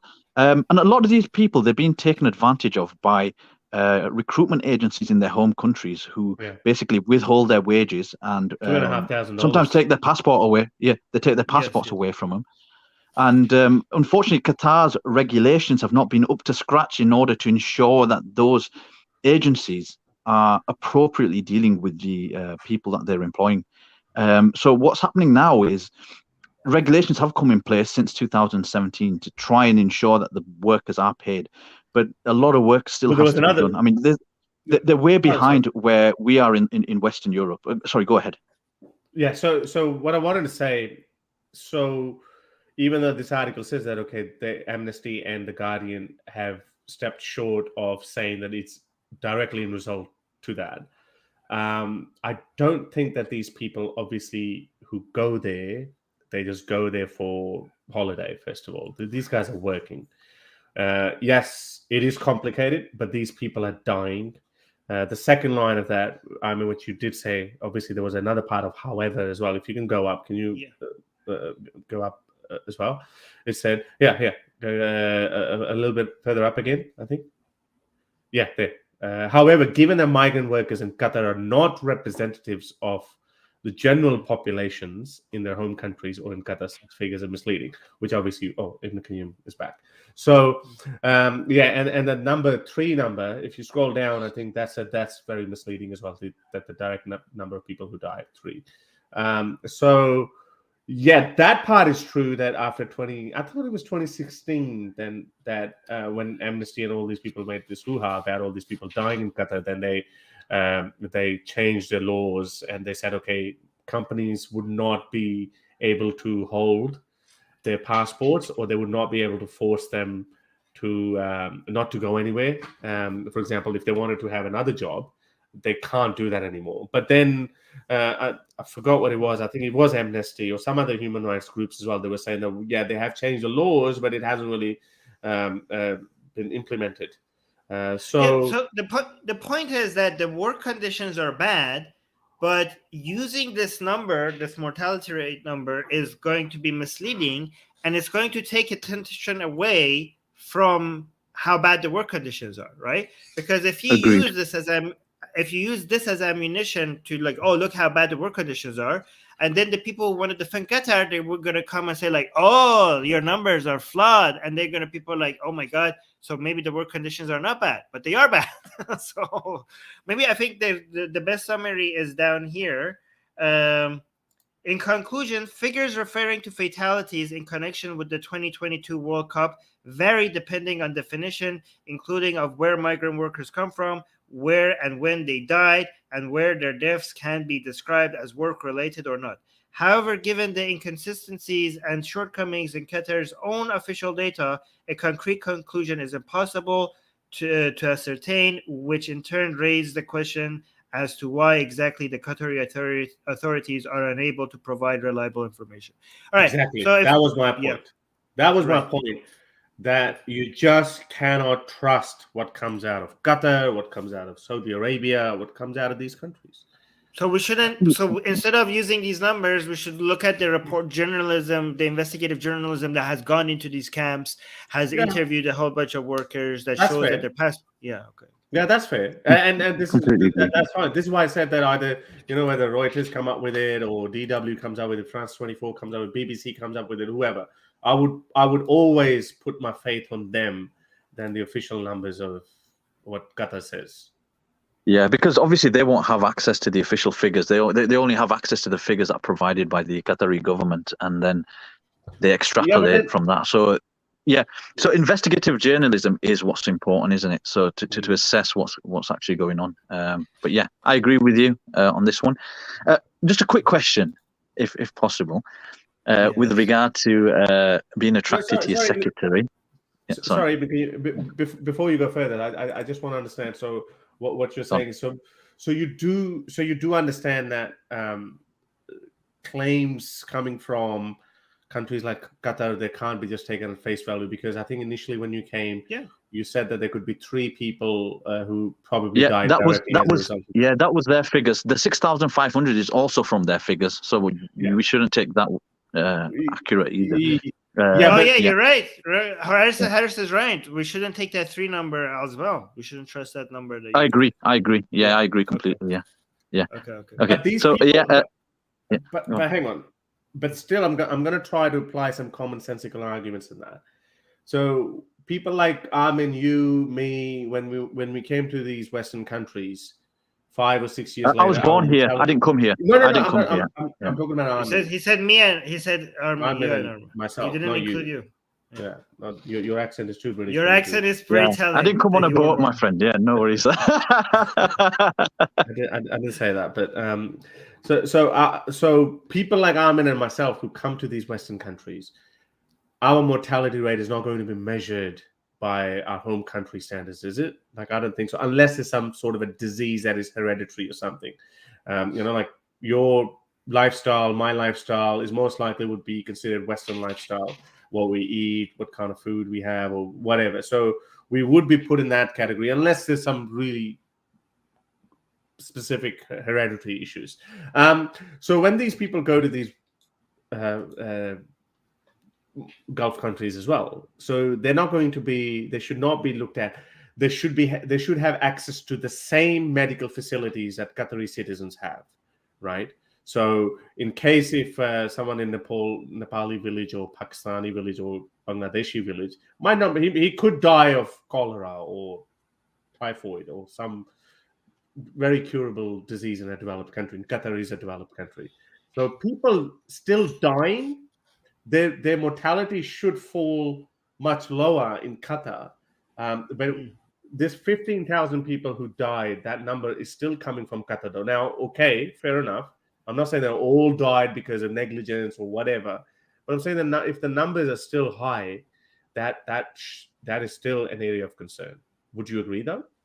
Yeah, no, I agree. I think the main issue is you have Qatar. What you have is the citizens. They have access to the Medical public health service, so like a national health service they have there for the citizens. Right. You can't get Qatari citizenship unless your father is a Qatari. Right, so it's impossible even for a Westerner to get a Qatari citizenship. So you're left to private medical facilities, similar to what you would be in America, for example. And if you're poor, like some of these workers are, they won't have access to good medical facilities. But in America, though, if you have a disease, you are taken to the hospital and then you're sent. Not if you don't have the money, you don't. No, you don't have the money. Oh, yes, you do. No, you won't. Yes. If you're dying of a heart attack, you don't have any money, whether you're an illegal migrant or whatever. Depends on what you're being sent to the hospital for.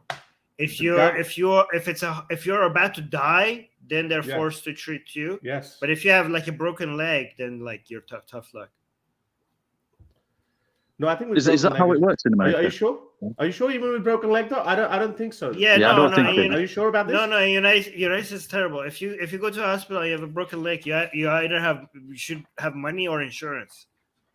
Oh wow. Okay, but anyway, if you're dying though, yeah, I mean, if you're dying, if you're like literally dying, they kind of have to. They're forced to like treat you.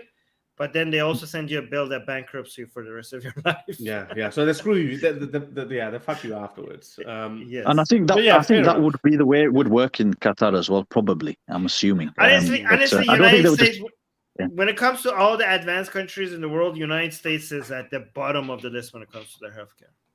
Yeah, UK. I tell you what, in the UK, right, we have a national health service, right, which basically you get provided everything for free.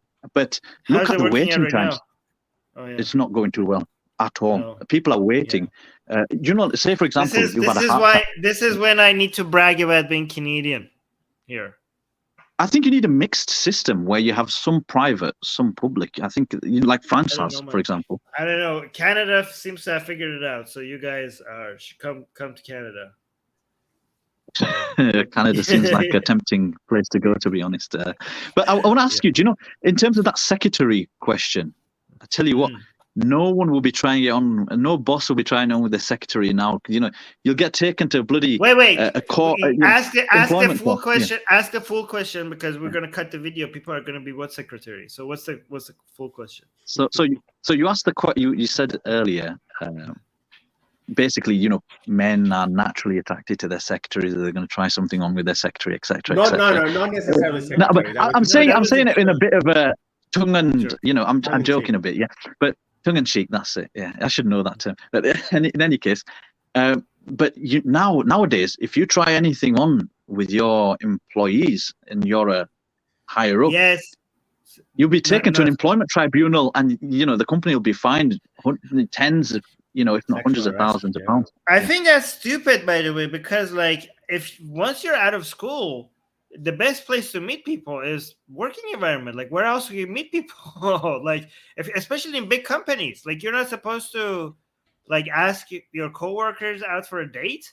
Like, you spend most of your social life with people at work, so I think it's natural for you to find some of them attractive and want to start a relationship with them. I don't understand why this is I mean, I understand maybe boss, employer, employee kind of mentality. I understand maybe why the power dynamics makes that not okay. But what I've seen, like, the standards are like employee also are like now these days questionable. Like, which is like, why? Like, okay, maybe I don't know. Maybe employee is justified because no, not maybe, definitely justifies because the power dynamics will lead to a lot of misuse of power. Like, if I'm your boss and I ask you for a date, like, can you really say no? Like, what is that going to happen? What's going to happen to me if I say no? So I guess that's justified. Yeah, I mean, it's a similar argument to, for example, a child having a sexual relationship to their parent, isn't it? There's that power. Child. No, not child. Sorry, an adult. Sorry, an adult having a relationship with their parent. It's that same issue with power. Yeah, because the issue of grooming during childhood would be so you're like, oh, they're both adults. Like, this is a father, this is a daughter. They're both adults. Why can't they be in a relationship as long as they make sure they don't get pregnant, right? The issue with that is that if you leave that on the table, parents could start grooming their children and use the power dynamics as a way to brainwash them into. You could start a sex cult using that mindset. I completely agree. What do you guys think? Just a question out of the blue.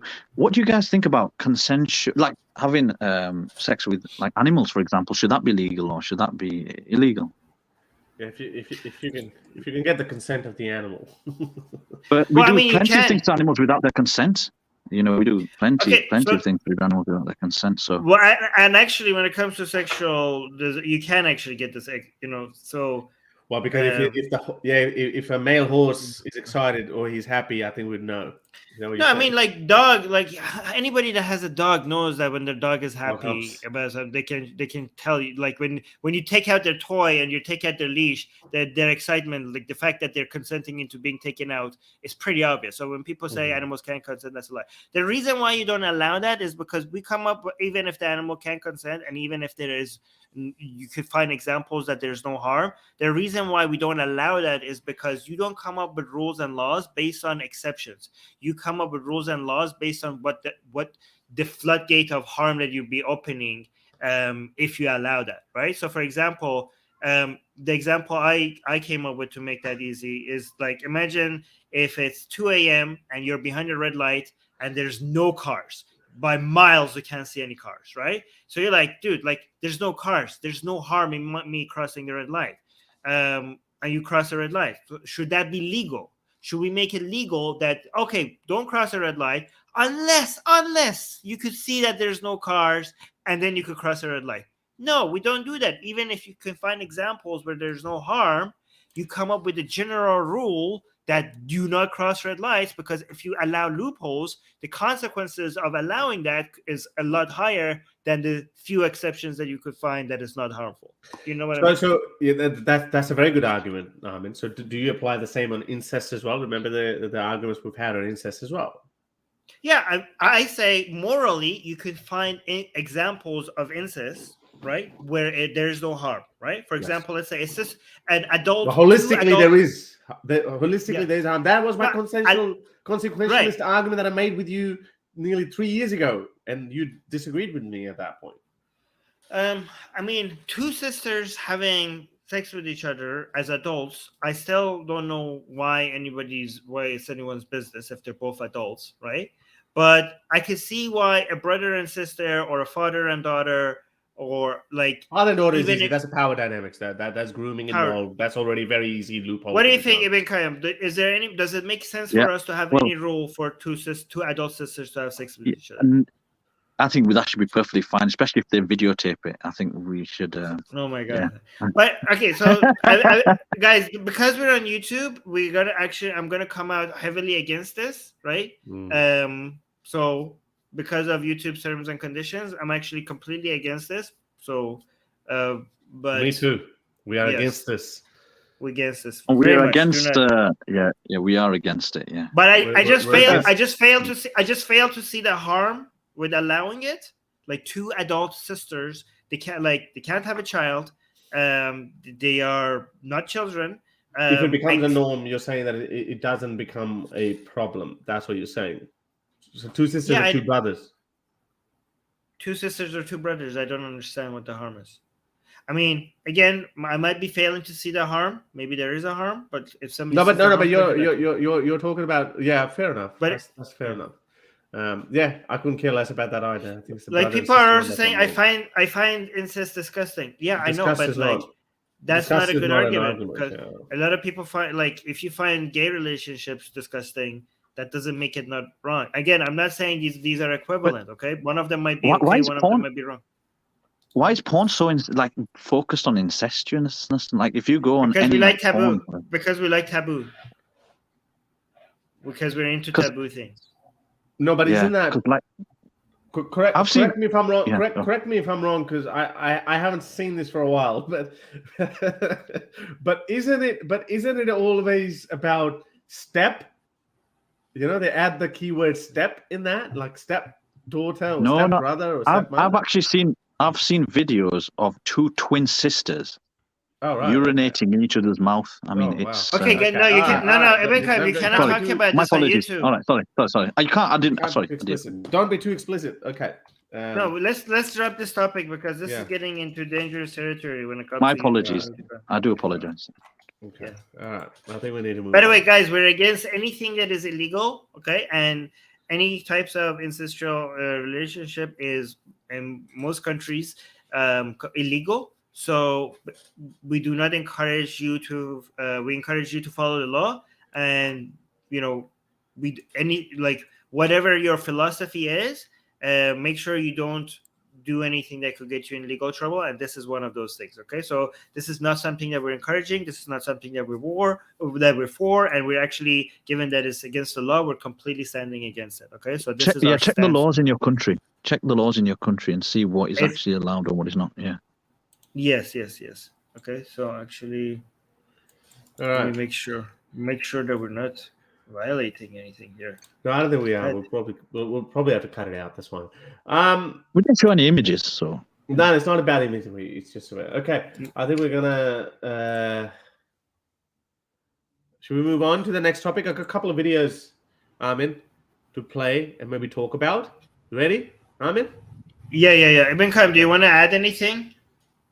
Non-sexual, please. No. I think I'll just listen to the next topic and see what Harris has and you have to say. And okay, guys. Again, I'm reading YouTube community guidelines. I just want to make it very clear that we're just exercising a philosophical concept, and we were calculating the moral consequences of. We're just like thinking out loud about the ethical consequences of allowing or not allowing anything. Please do not engage in any type of these activities. These are illegal and should not be encouraged for anybody. So I just wanted to make sure I say that just to be clear, because this is a very dangerous territory. All right, Ibn Qayyim, last word before we go. Yeah, I completely agree with you on that. We're not encouraging anything, and it's just philosophical discussions on topics which people might find slightly All right. Okay. Cool. All right. Moving on. All right. Thank you. Let's move on. Ibn Qayyim, you can stay if you want to see if you talk about the next one. What's the other news? Yeah, I'll stay on and listen. And, and if I disagree with anything you guys say, I'll jump in. Sure. Okay. Sounds good. Let me play a funny video to you. Okay. So this cleric is actually a Deobandi cleric, right? This Deobandi. Do you know Deobandi and Barelvis? Yes, do you know that? Yeah. Major subsect of Islam, Hanafi version of Islam. I used to be a Barelvi, by the way. Oh, good. So anyway, this Deobandi scholar is picking on some Shia ancient not ancient, probably some old time Shia scholar, and he gives a reference from a book. And I want to play this video to you guys. He has come up with according to him, he's saying the Shiaism have come up with this earth-shattering, mind-bending, world-class way to kill your ego and to establish humility. Forget about doing meditation on top of some Tibetan mountain, at below zero temperatures. Forget about that.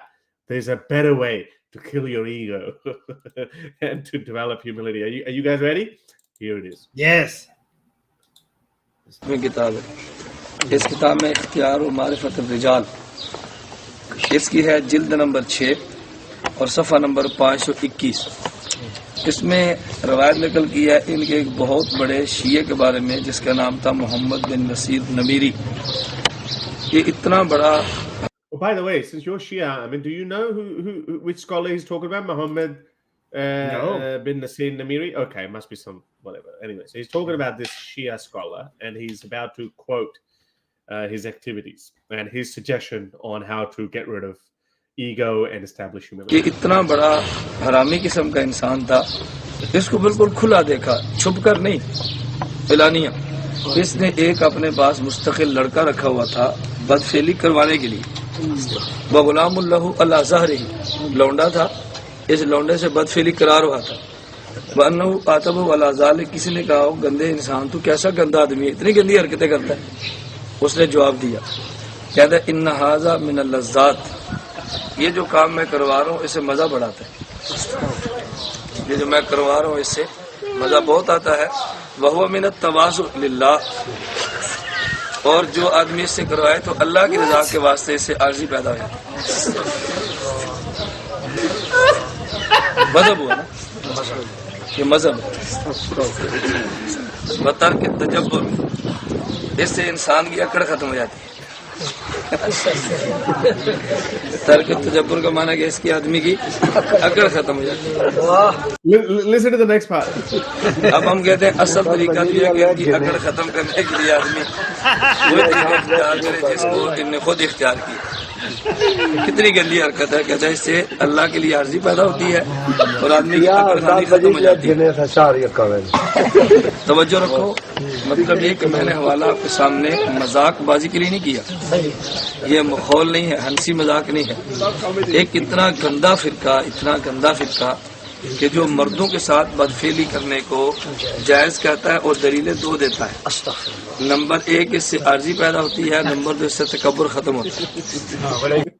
So I don't know about like all you guys who are very egoistic, there is one solution. Armin, how's your ego?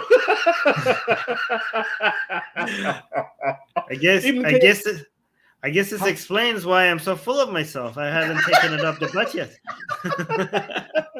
Ibn Qayyim, do you want to get rid of your ego? I should try. Maybe it solves something. Is that book actually real then? Is that a Shia book? Well, to be honest, I haven't been able to fact check it, but I have sent it to some Shia people. They are saying that, yeah, we know about this guy, Muhammad bin Nasiri or whatever. But obviously the book, he's showing this book. Now, obviously, I can't read that. I'm not going to find that book, but I'm just going by his word.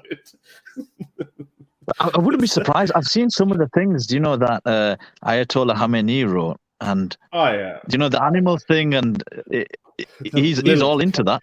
Yeah. We can't get back into that. But yeah, there's some really bizarre things that, But having said that, though, I mean, I don't know. Even you probably don't know, but there's this guy, Indian Muhammad Ali Mirza as well. He's actually read out a lot of these stories from Sunni scholars' books as well in Pakistan. Oh, I've heard of Muhammad Ali engineer Mirza. Yeah. He's big time, but he's non-sectarian, isn't he? He doesn't go. Yeah, he's on the topic, but so a lot of these people have actually narrated the story from Imam Abu Hanifa. Have you heard that story?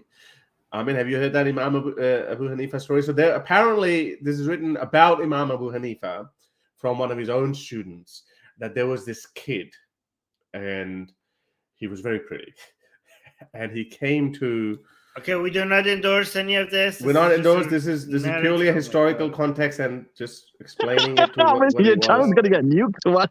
We need to. No. This is written in Imam Abu Hanifa. No, but it's not explicit. This is history. It's not explicit. Okay, just get it. I'll say it as vaguely as I can. So there was this guy. I would say guy, okay, and you know the definition of guy in Islam, the age of a guy in Islam, you know that. Okay, so there was this guy who was very pretty. So Imam Abu Hanifa, comes to Imam Abu Hanifa and he says, "Oh, Imam Abu Hanifa, I want to learn Islam from you." Imam Abu Hanifa takes a good look at himself and he says, "Oh no, he's so pretty." So he says, "You know what? Go away, learn so and so and so." So Imam Abu Hanifa thinks that okay, that would take him couple of years to understand or learn that, and then he would be put off by that, and then he wouldn't come back to me and test my iman. So that's my faith for people who don't understand. Yeah, test his faith. So he goes away, but he comes back within a month or two, and he says, "Oh, Imam, I want to learn Islam from you." Imam Abu Hanifa is like, "Okay, damn it, what do I do now?" So he said, "Okay, you know what? Shave your head." So he gets his head shaven, and then he puts him behind a pillar. So when Imam Abu Hanifa, this is one of the four schools of thought, Imam Abu Hanifa. So when he's looking at his students, he can't see this pretty student who's sitting behind the pillar. That is official. This is 100% official. Engineer Muhammad Ali Mirza has quoted the story. Maulana Ilyas Qadri has quoted the story, and I have told this story multiple times on my Urdu channel, and a lot of Hafiz and a lot of these people have commented and justified the story. He said, "Yeah, so what? You know, he removed the temptation from his heart. That's why he put him behind the pillar." I mean, technically, they're right. Technically, Islamically, he didn't do anything wrong. Yeah, Islamically, there's nothing like if you actually listen to what conservative Muslims say, is like there's nothing wrong with you having same-sex, gay temptations. In fact, having gay temptations, having somebody who is like homosexual, provides you an opportunity to get closer to God. Because the more temptation, the more wrong temptations you have, the more close to God you're gonna get when you suffer through not giving into the temptations. So if you're gay, great, you're gonna suffer. Not giving into your gay temptations, and that's going to bring you closer to God. So Islamically, there's no contradiction here. That's fair enough. But because homosexuality is so bad and evil in the world, in the eyes of Islam and some Muslims, not some, majority of Muslims, my point is, would they be okay with the fact or with the knowledge that they're one of the biggest imams who ever lived, scholars who ever lived, had gay tendencies? I mean, they should. I mean, if they are truly a conservative, they should be okay with it because they look. He had gay desires, and he. But that's not how they see it, Imam. I mean, but that's not how they see it. You know. I know. But if they are truly principled, they should be like, "Yeah, I'm actually proud of him because look, he's not giving into temptations, even though he has those temptations." Well, maybe one day he slipped up and he said that maybe I need to kill my ego. But do you know the Muslim world, right?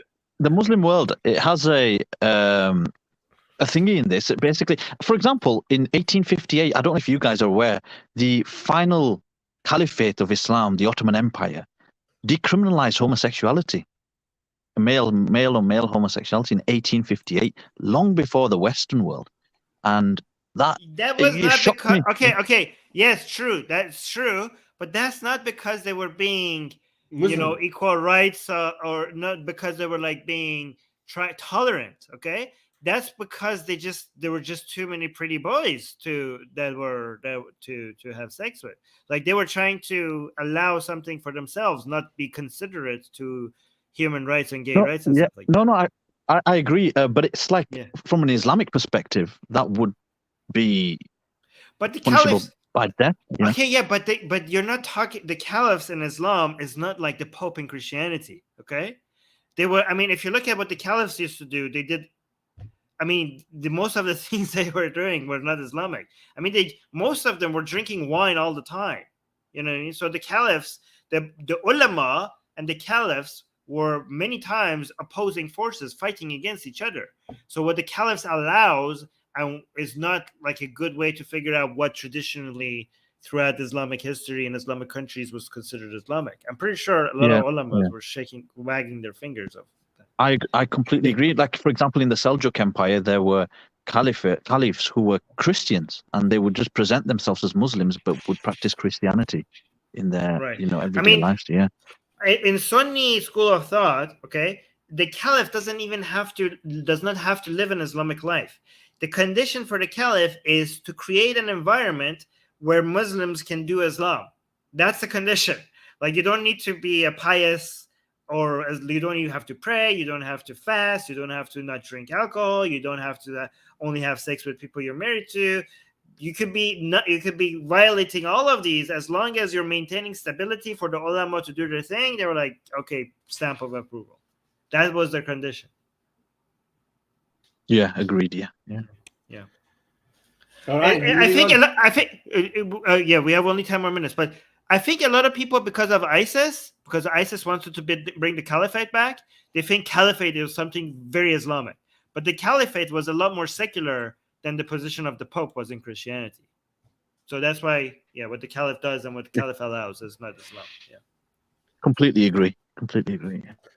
All right, moving on. There's some good news, or big news has just come out of Iran. Did you hear about it? Just now. Some people just started sending it to me while we started. Really? I don't know how. Then if it happened while we were doing the stream, then I haven't heard about it. Iran. Where is it? Iran scraps morality police after months of deadly protests. Wow. Now that's Arab news, but then there's another one as well. Someone sent me another link as well. So we got to fact check it. This one. God. I've just seen it. Yeah. Is it true? Even Al Jazeera reporting it. Al Jazeera is reporting it? Okay, well Al Jazeera report. So protests hit Iran, abolishes morality police. How do you see this? Do you want me to quickly skim through this is significant. This means they're caving in. They're caving in. They can't do it. Let me just put some questions in front of you. Isn't that, for example, what's happening in China as well right now? And a lot of people are saying, well, hang on a second. Those of you who don't know, I just quickly touch base with what's happening in China. A lot of people are protesting in China because they're sick and tired of lockdowns. And this is totally self-inflicted by Xi Jinping, because he does not want to. It's not like the West where we've moved on. We've vaccinated people. I don't know, whatever you stand on. I stand on, okay, well, I got vaccinated. That's fine. Let's move on. It's behind us. It's in a rearview mirror. Move on. And we have moved on. But China hasn't moved on. And they have this draconian 2020-esque style lockdowns. And the only reason is because they wanted to show the world that they can come up with their own vaccines. And they have, and they try to vaccinate their people with the Sino vaccine, whatever it's called. But it's not very effective against the Omicron variant and now the current one as well. So that's the reason why people are sick and tired of it. They're like, okay, get the Pfizer one if you want to get it done or whatever. But they haven't done it. So that's the reason. So people are sick and tired of it and they're protesting, which is unprecedented. Not since Tiananmen Square, China has seen that many protests directly against Xi Jinping or the sitting president. CCP. So, yes, it was CCP. So China is stuck between rock and a hard place. That, okay, if we give in, that would set a precedence for people to come out and protest. And, even though they show these white blank pieces of paper, and then which it means that, okay, I'm not saying anything, but I am saying something. So how is that going to go? So they are not going to back away. But some people are saying also, this is probably the reason why you can't get your iPhone 15 as well. So it's hurting China incredibly. But now coming to Iran, I ask you this question, that are they going to scrap this morality police, or are they going to mandatory hijab? And mandatory hijab. Yes, hijab. I think that's what but that would send a wrong message that, okay, we're caving in. Now, as it has happened, that they have caved in, how do you see it? Where's it going to go? So I think this is going to work against them in two ways. First, it's going to signal to the people who have been protesting that their efforts has not gone in vain. That there is but they're not going to be satisfied, because the protest is not about the morality police. The protests are about taking down the government, right? And they're going to see the fact that the morality police is being taken away as a sign that the government doesn't have much more force to crush them with, right? So, and they're going to see, okay, so given that they're caving in, we have to continue the fight. We're not going to be satisfied with this until the whole regime falls. That's one reason why this is not going to work in their favor, even though I don't think they have any choice, like, because they have to do something, right? But another reason, even a more significant reason why this is not going to work in their favor, is because a lot of pro-regime people have been angry with the regime for why they're not going harder on the people, on the protesters, and why they seem to be going soft, right? And this is the regime's base. And I can't imagine them being happy with this move. So not only the regime is not going to win anyone over from the people who are against the regime, and it's going to even encourage them, it's going to lose a lot of the people from its base who thinks that the regime is going soft on them. So it's a lose-lose for them, I think. So we'll see, though. Also, I want to add something to show how much people in Iran are predicting that the government is going to cave in. It's been a couple of weeks, I think even a month, since people who are making movies in Iran, they take two shots, one with hijab, one without hijab, because they're expecting the hijab laws to be so relaxed, that's their prediction, that they think that they might be able to release movies without hijabs. That's why with that prediction, movie makers are doing 2 scenes of every scene with a woman in it, expecting that maybe they're going to be able to release the movies without the hijab in it. Well, I've just seen an article now that says from The Guardian saying Iran reviewing mandatory headscarf law amid ongoing protests. Have you seen that? Yes, that's what I'm talking about. A lot of people are so expecting that the regime is not going to be able to maintain the mandatory hijab, that they're spending so much money taking having 2 different cuts of every scene with a woman in it. That's incredible. Well, I think if they take away the morality police, then obviously they're going to take away, these public decency laws as well. Most of them, if not all of them, because who's going to enforce them? Like, hey, where's your hijab? Why can I see this strand of your hair? Who's going to enforce that? I think that this is big. I wonder. Sorry, you're on mute. Maybe that's a good thing. No, even right now in Tehran, people are walking like there's no mandatory hijab laws. Like, it's been a month now when half the women are just not wearing hijab. Not like bad hijab. Let me show you a video, okay? Keep talking. I'll find this video. I'll show you. Yeah, I just want to say, I think it's important to note while we're discussing this, right? Elnaz Rekabi, the climber who competed in the recent championships without the headscarf, her family home has been destroyed in the last couple of days. So even though there might be, it doesn't say, but it says it's been destroyed. Let me show you how people, like, outside of the protest, not during the protest, just normal life. This is Tehran, Iran. Oh, wow. Okay, look, this is just how people hang out. Wow, this looks like a Western country. Yeah, this is Tehran. Oh, wow. Look, I so want to move to Iran. It looks like Azerbaijan, honestly. Look, wow. I found cool. one. Like, most women are without hijab now. Like you have to wait. Oh, this woman has a hijab. This woman doesn't have a hijab. This woman down here has a hijab. This woman doesn't have it. We have still mandatory hijab laws in Iran, but half the women are treating like there's no mandatory hijab. Wow. Look, this is Tehran. I can't believe, like, when I see videos like this from Tehran, I can't believe it. That's the power of people. Because there's no enforcement. There's no enforcement power. Look at this lady.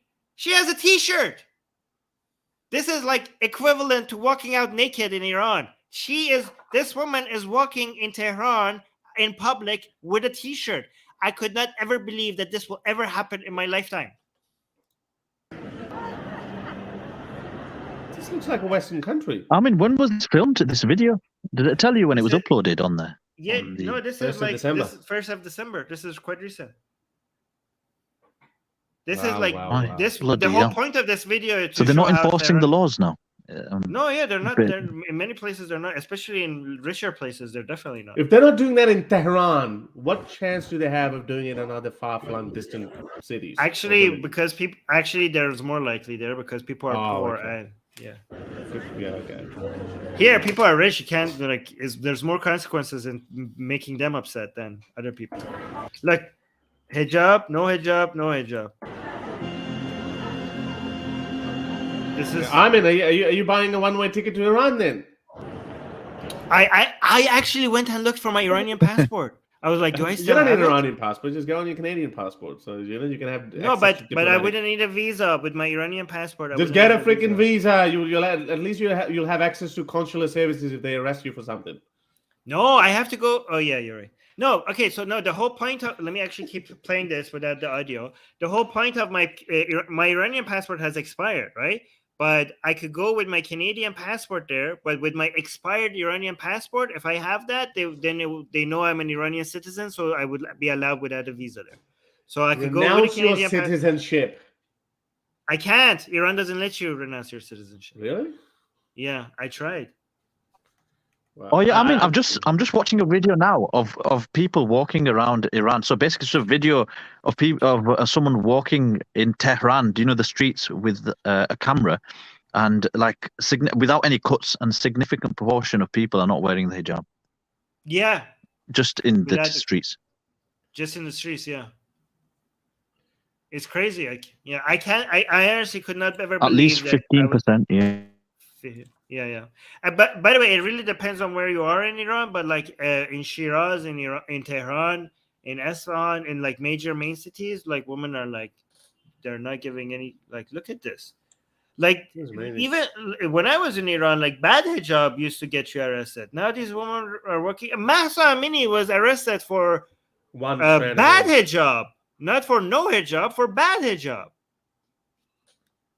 So Why is Iran? Why does Iran give me these vibes of a developed country?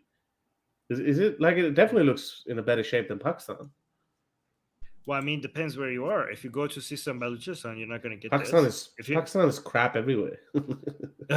No, this is Tehran. If you go to Yeah. Sistan Balochistan, or if you go to, you're not going to get anything like this. Yeah, I'm assuming Pakistan would. No, but I think your people look far more civilized. They look like Hey. white people, don't they? No, I don't know do you about what white it people, is? black people, but I'm just saying they look civilized. I think I don't see like I don't know. Like I mean, Ibn Qayyum, have you been to Pakistan? I saw a chador. Yeah, To be that's honest, fine. the nicest people I've ever met have been in Pakistan. I'll be honest with you. I haven't met nicer than that. And they were the poor people, the poorest It's people in not Pakistan. Have been the civilized kindest to me. or uncivilized. It's money, having money or not having money. That's what the difference No, is. there is civilized and uncivilized people. Having Do you know- manners, do you know- having manners and no manners, having But how staring and do not how do we staring. define? How do we define, for example, what's civilized and what's not civilized? What do we? What's the definition of what's I can't read- what's I think not civilized? not forming queues. I think not Like respecting burger. personal space. I Look think at the name of the staring- store. It says Burger Factory. Burger Factory. Yeah, I So can you're read it. calling Yeah. Indian people uncivilized, Harris? There would be a lot of Indian people. Yeah, hijab. I think there would be a lot of places in India that would be very uncivilized by Western standards. Yeah. By any standards, there's no queue. I've been to India. There's not much queuing going on there. Yeah. There's I'm not telling much you. people giving you much room. I went when I went to Pakistan back in 2015 or something, and I was like, just is my habit. Like, even though I grew up in Pakistan, but like you forget these things. So I'm like, I'm standing in the queue. There's one guy in front of me. This guy comes out of nowhere, gives 100 rupee note or whatever, and then he just quickly grabs a packet of chips and just leaves. I'm like, what the fuck am I doing standing in this queue? But I'll tell you what. The one thing. They rub. They don't say. They don't look. And they don't say sorry. Like that. That's what I'm saying. These little manners. You might say, okay, these are Western standards, but I think these are good standards. When I went to Pakistan, people would give me things for free. They'd invite me into their home. They'd do all sorts of things. I think in that sense, you could say they're even more civilized. That no Westerner would invite you to their home, a random stranger. walking down the street who's just but I they've mean, met, you know. Yeah, you shouldn't invite strangers to your house. Because what if you're a psychopath? What if they go to sleep and you freaking rape and No, but murder? they talk to you first, right? They'll get, you know, they kind of get to know you a little bit. You know, say you're buying something, and they'll invite you to their home. This is normal. Harris, what kind of demographic do you come from? Do you know in Pakistan? Do you come from like a wealthy background or a poor background? I don't know what a wealthy and poor background would be. I would say probably middle class. But Did you live in a gated community in Pakistan? No, not in the gated community, but yeah, in a decent posh area. But I know when you go to certain places, like if you go to certain areas, you can see. Let me find something. I think you want me to show in Pakistan, the biggest scumbags I've met were the people who were wealthy. Guys, they were the biggest pieces of crap. The poor people were the friendliest, the nicest people I've met. Guys, I need to go soon because I have the Atheist Republic show coming up. So I need to go in the next 2 minutes or so. I just wanted to end with one video, showing you guys one video. Okay, look at how things are working in Iran right now. This is a Chadori woman, which means like she's religious and conservative in Iran, and this is a woman who's coming out in public without their hijab in Iran. Look at how they're bonding. Look at that. That's good. That's beautiful. This is beautiful, right? Look at that. Like she has no issues with her, the religious lady not harassing her. Why that's what it said. Here? Yeah. I think that's the most beautiful part when I go out and when I see a hijabi with a non-hijabi girl and they're just living their life. Making and her hair. This is solidarity. This is unity. This is so beautiful. I'm loving this so much. Yeah, I mean, wait until the regime falls, then all this. then we'll see people with the steak knives coming out, you know. But for now, I'm gonna enjoy this. Like this is so beautiful. Oh, she hugged. I wish she put the hug. They cut out the hug. Why would they cut out the hug? Look, she went for a hug at the. God damn it! All right, go on. I think the thing is, Persian and Arabs and Kurds and whatnot, they're very closely related to Europeans, so you'll find a lot of European behavior in their normal day-to-day lives. Whereas with South Asian people, we're much kind of further away, so our genetic structure is different to Persians and Arabs and no, guys, don't make any essentialist arguments like genetics. We don't like. No, but we're not that much different from each other at all. Like not different at all. Actually, when it comes to our attitudes, our desires, our culture, if you see any difference, it's all cultural and socioeconomical.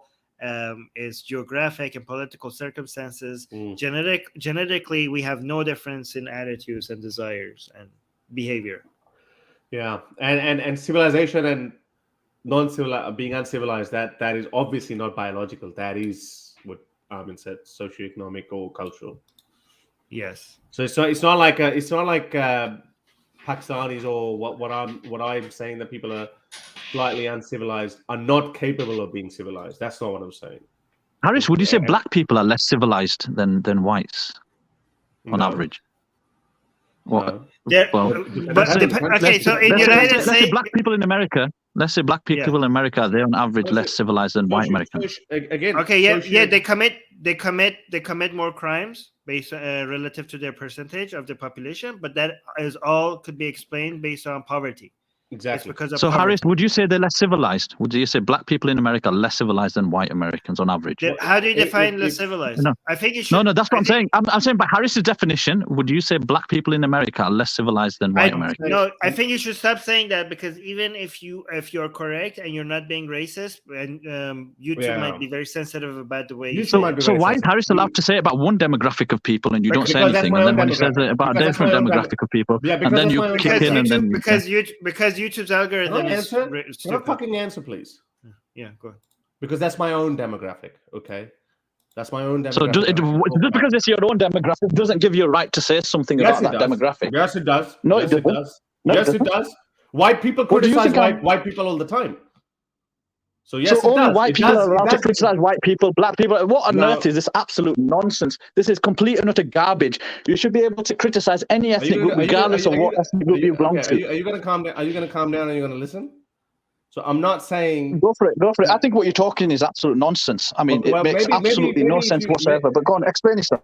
Okay, maybe if you shut up and listen, and it might actually make sense. Don't tell me to shut up. You shut up, you piece of shit. I'm gonna fucking kick you out, you piece of shit. Oh. What I'm going to say. Listen to me. What I'm going to say, you piece of shit, You're gonna fucking come to my show and you're gonna talk to me like that, and you're gonna have this emotive speech and not gonna let me explain myself, and then you think, aha, I gotcha. You fucking not in a million years can get me, okay? You piece of shit. So listen to this. If I'm talking about my own race, about my own society, about my own community, I'm going to speak. Ah, fucking pussy ran away.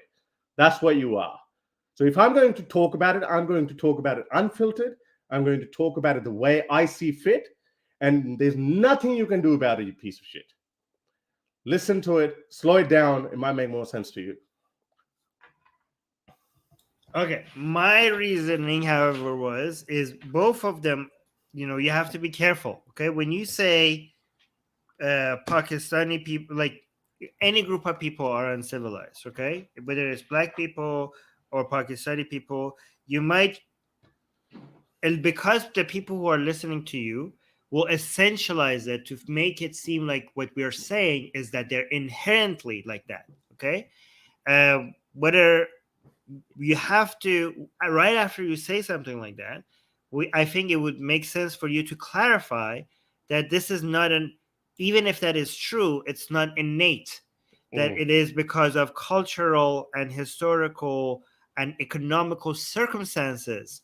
And these people have the potential to behave the same or even better than all other groups of people given the right conditions. There's nothing within their DNA or their ethnicity that makes them incapable of being like that, right? And if you're observing something, I mean, technically, like, I don't know how you define uncivilized, but I'm assuming that if it is associated with a lot of behavior that you don't like, most of it, the vast majority of it, can be explained with lower economic, conditions, with being in a lower economic class, right? I mean, or even certain cultural practices. Yes. So I think it's good. Like, I think it would be good practice, Harris, if you mentioned that, to follow it up right after, because people, even if you do mean that, because a lot of people in our audience might get the wrong impression. It becomes harder when someone is so pissed off that he's always on edge and is always trying to just waiting for a moment to just to pounce on you. For example, when it started off with the whole 6,500 whatever. This is the piece of shit who called me and Nuria racist people before as well. So he's always had this agenda, and he does get heated. And again, look at the form on this piece of shit. You fucking call me piece of shit. You little piece of shit. You fucking nothing. You're a nobody. You fucking never even show your face, never show your real name, and here you are. You get a little bit of exposure. People fucking listen to you, and you think that, you've got some fucking big mighty bull, you piece of shit. You've got nothing on you. So anyway, so when he's talking about, so I say it again, I have more liberty to talk about my own people. I've always said this. I focus more on India and Pakistan because it's easier for me to point out flaws in Indian and Pakistani society than it is for a white person, for example. Now, I don't agree with that. That's how it should be. I think I'm a globalist person. I'm a humanist. I believe all humans are equal. Yes, some people have different socioeconomic standards. Some people have different cultural values, etc. But at the heart of it, we are all equal, and we should be allowed to equally criticize every culture, every race. But that's not how fucking world works. The world doesn't work this way. The world works in a way like if I pointed out, let's just say, some problems even in Australian Aboriginal community, I'll be in a lot of trouble. So I purposefully stay away from it. Not that I think that I'm superior or I'm inferior to any other race. I think we're all equal and they're different cultural standards. But then pieces of shit like this guy, they just come and they're like, aha, gotcha. You fucking piece of shit. You really think I could be racist towards my own race, which is Pakistan? Like, what a fucking idiotic statement to make. You're fucking racist towards your own fucking people. You know what? Get the fuck away from me. All right, guys, we need to go. Anyway, we need let's to wrap this up. Guys, please like the video, because as D is saying, we basically said every single trigger word that could tank this video. So please help us out, by liking. We have to cut off. We have to cut off his. But Ibn Qayyim, we could pick this up. We could pick this up with Ibn Qayyim next week. Okay, I hope both. Don't invite him in my fucking present, because if he was with my face, he wouldn't have the same face.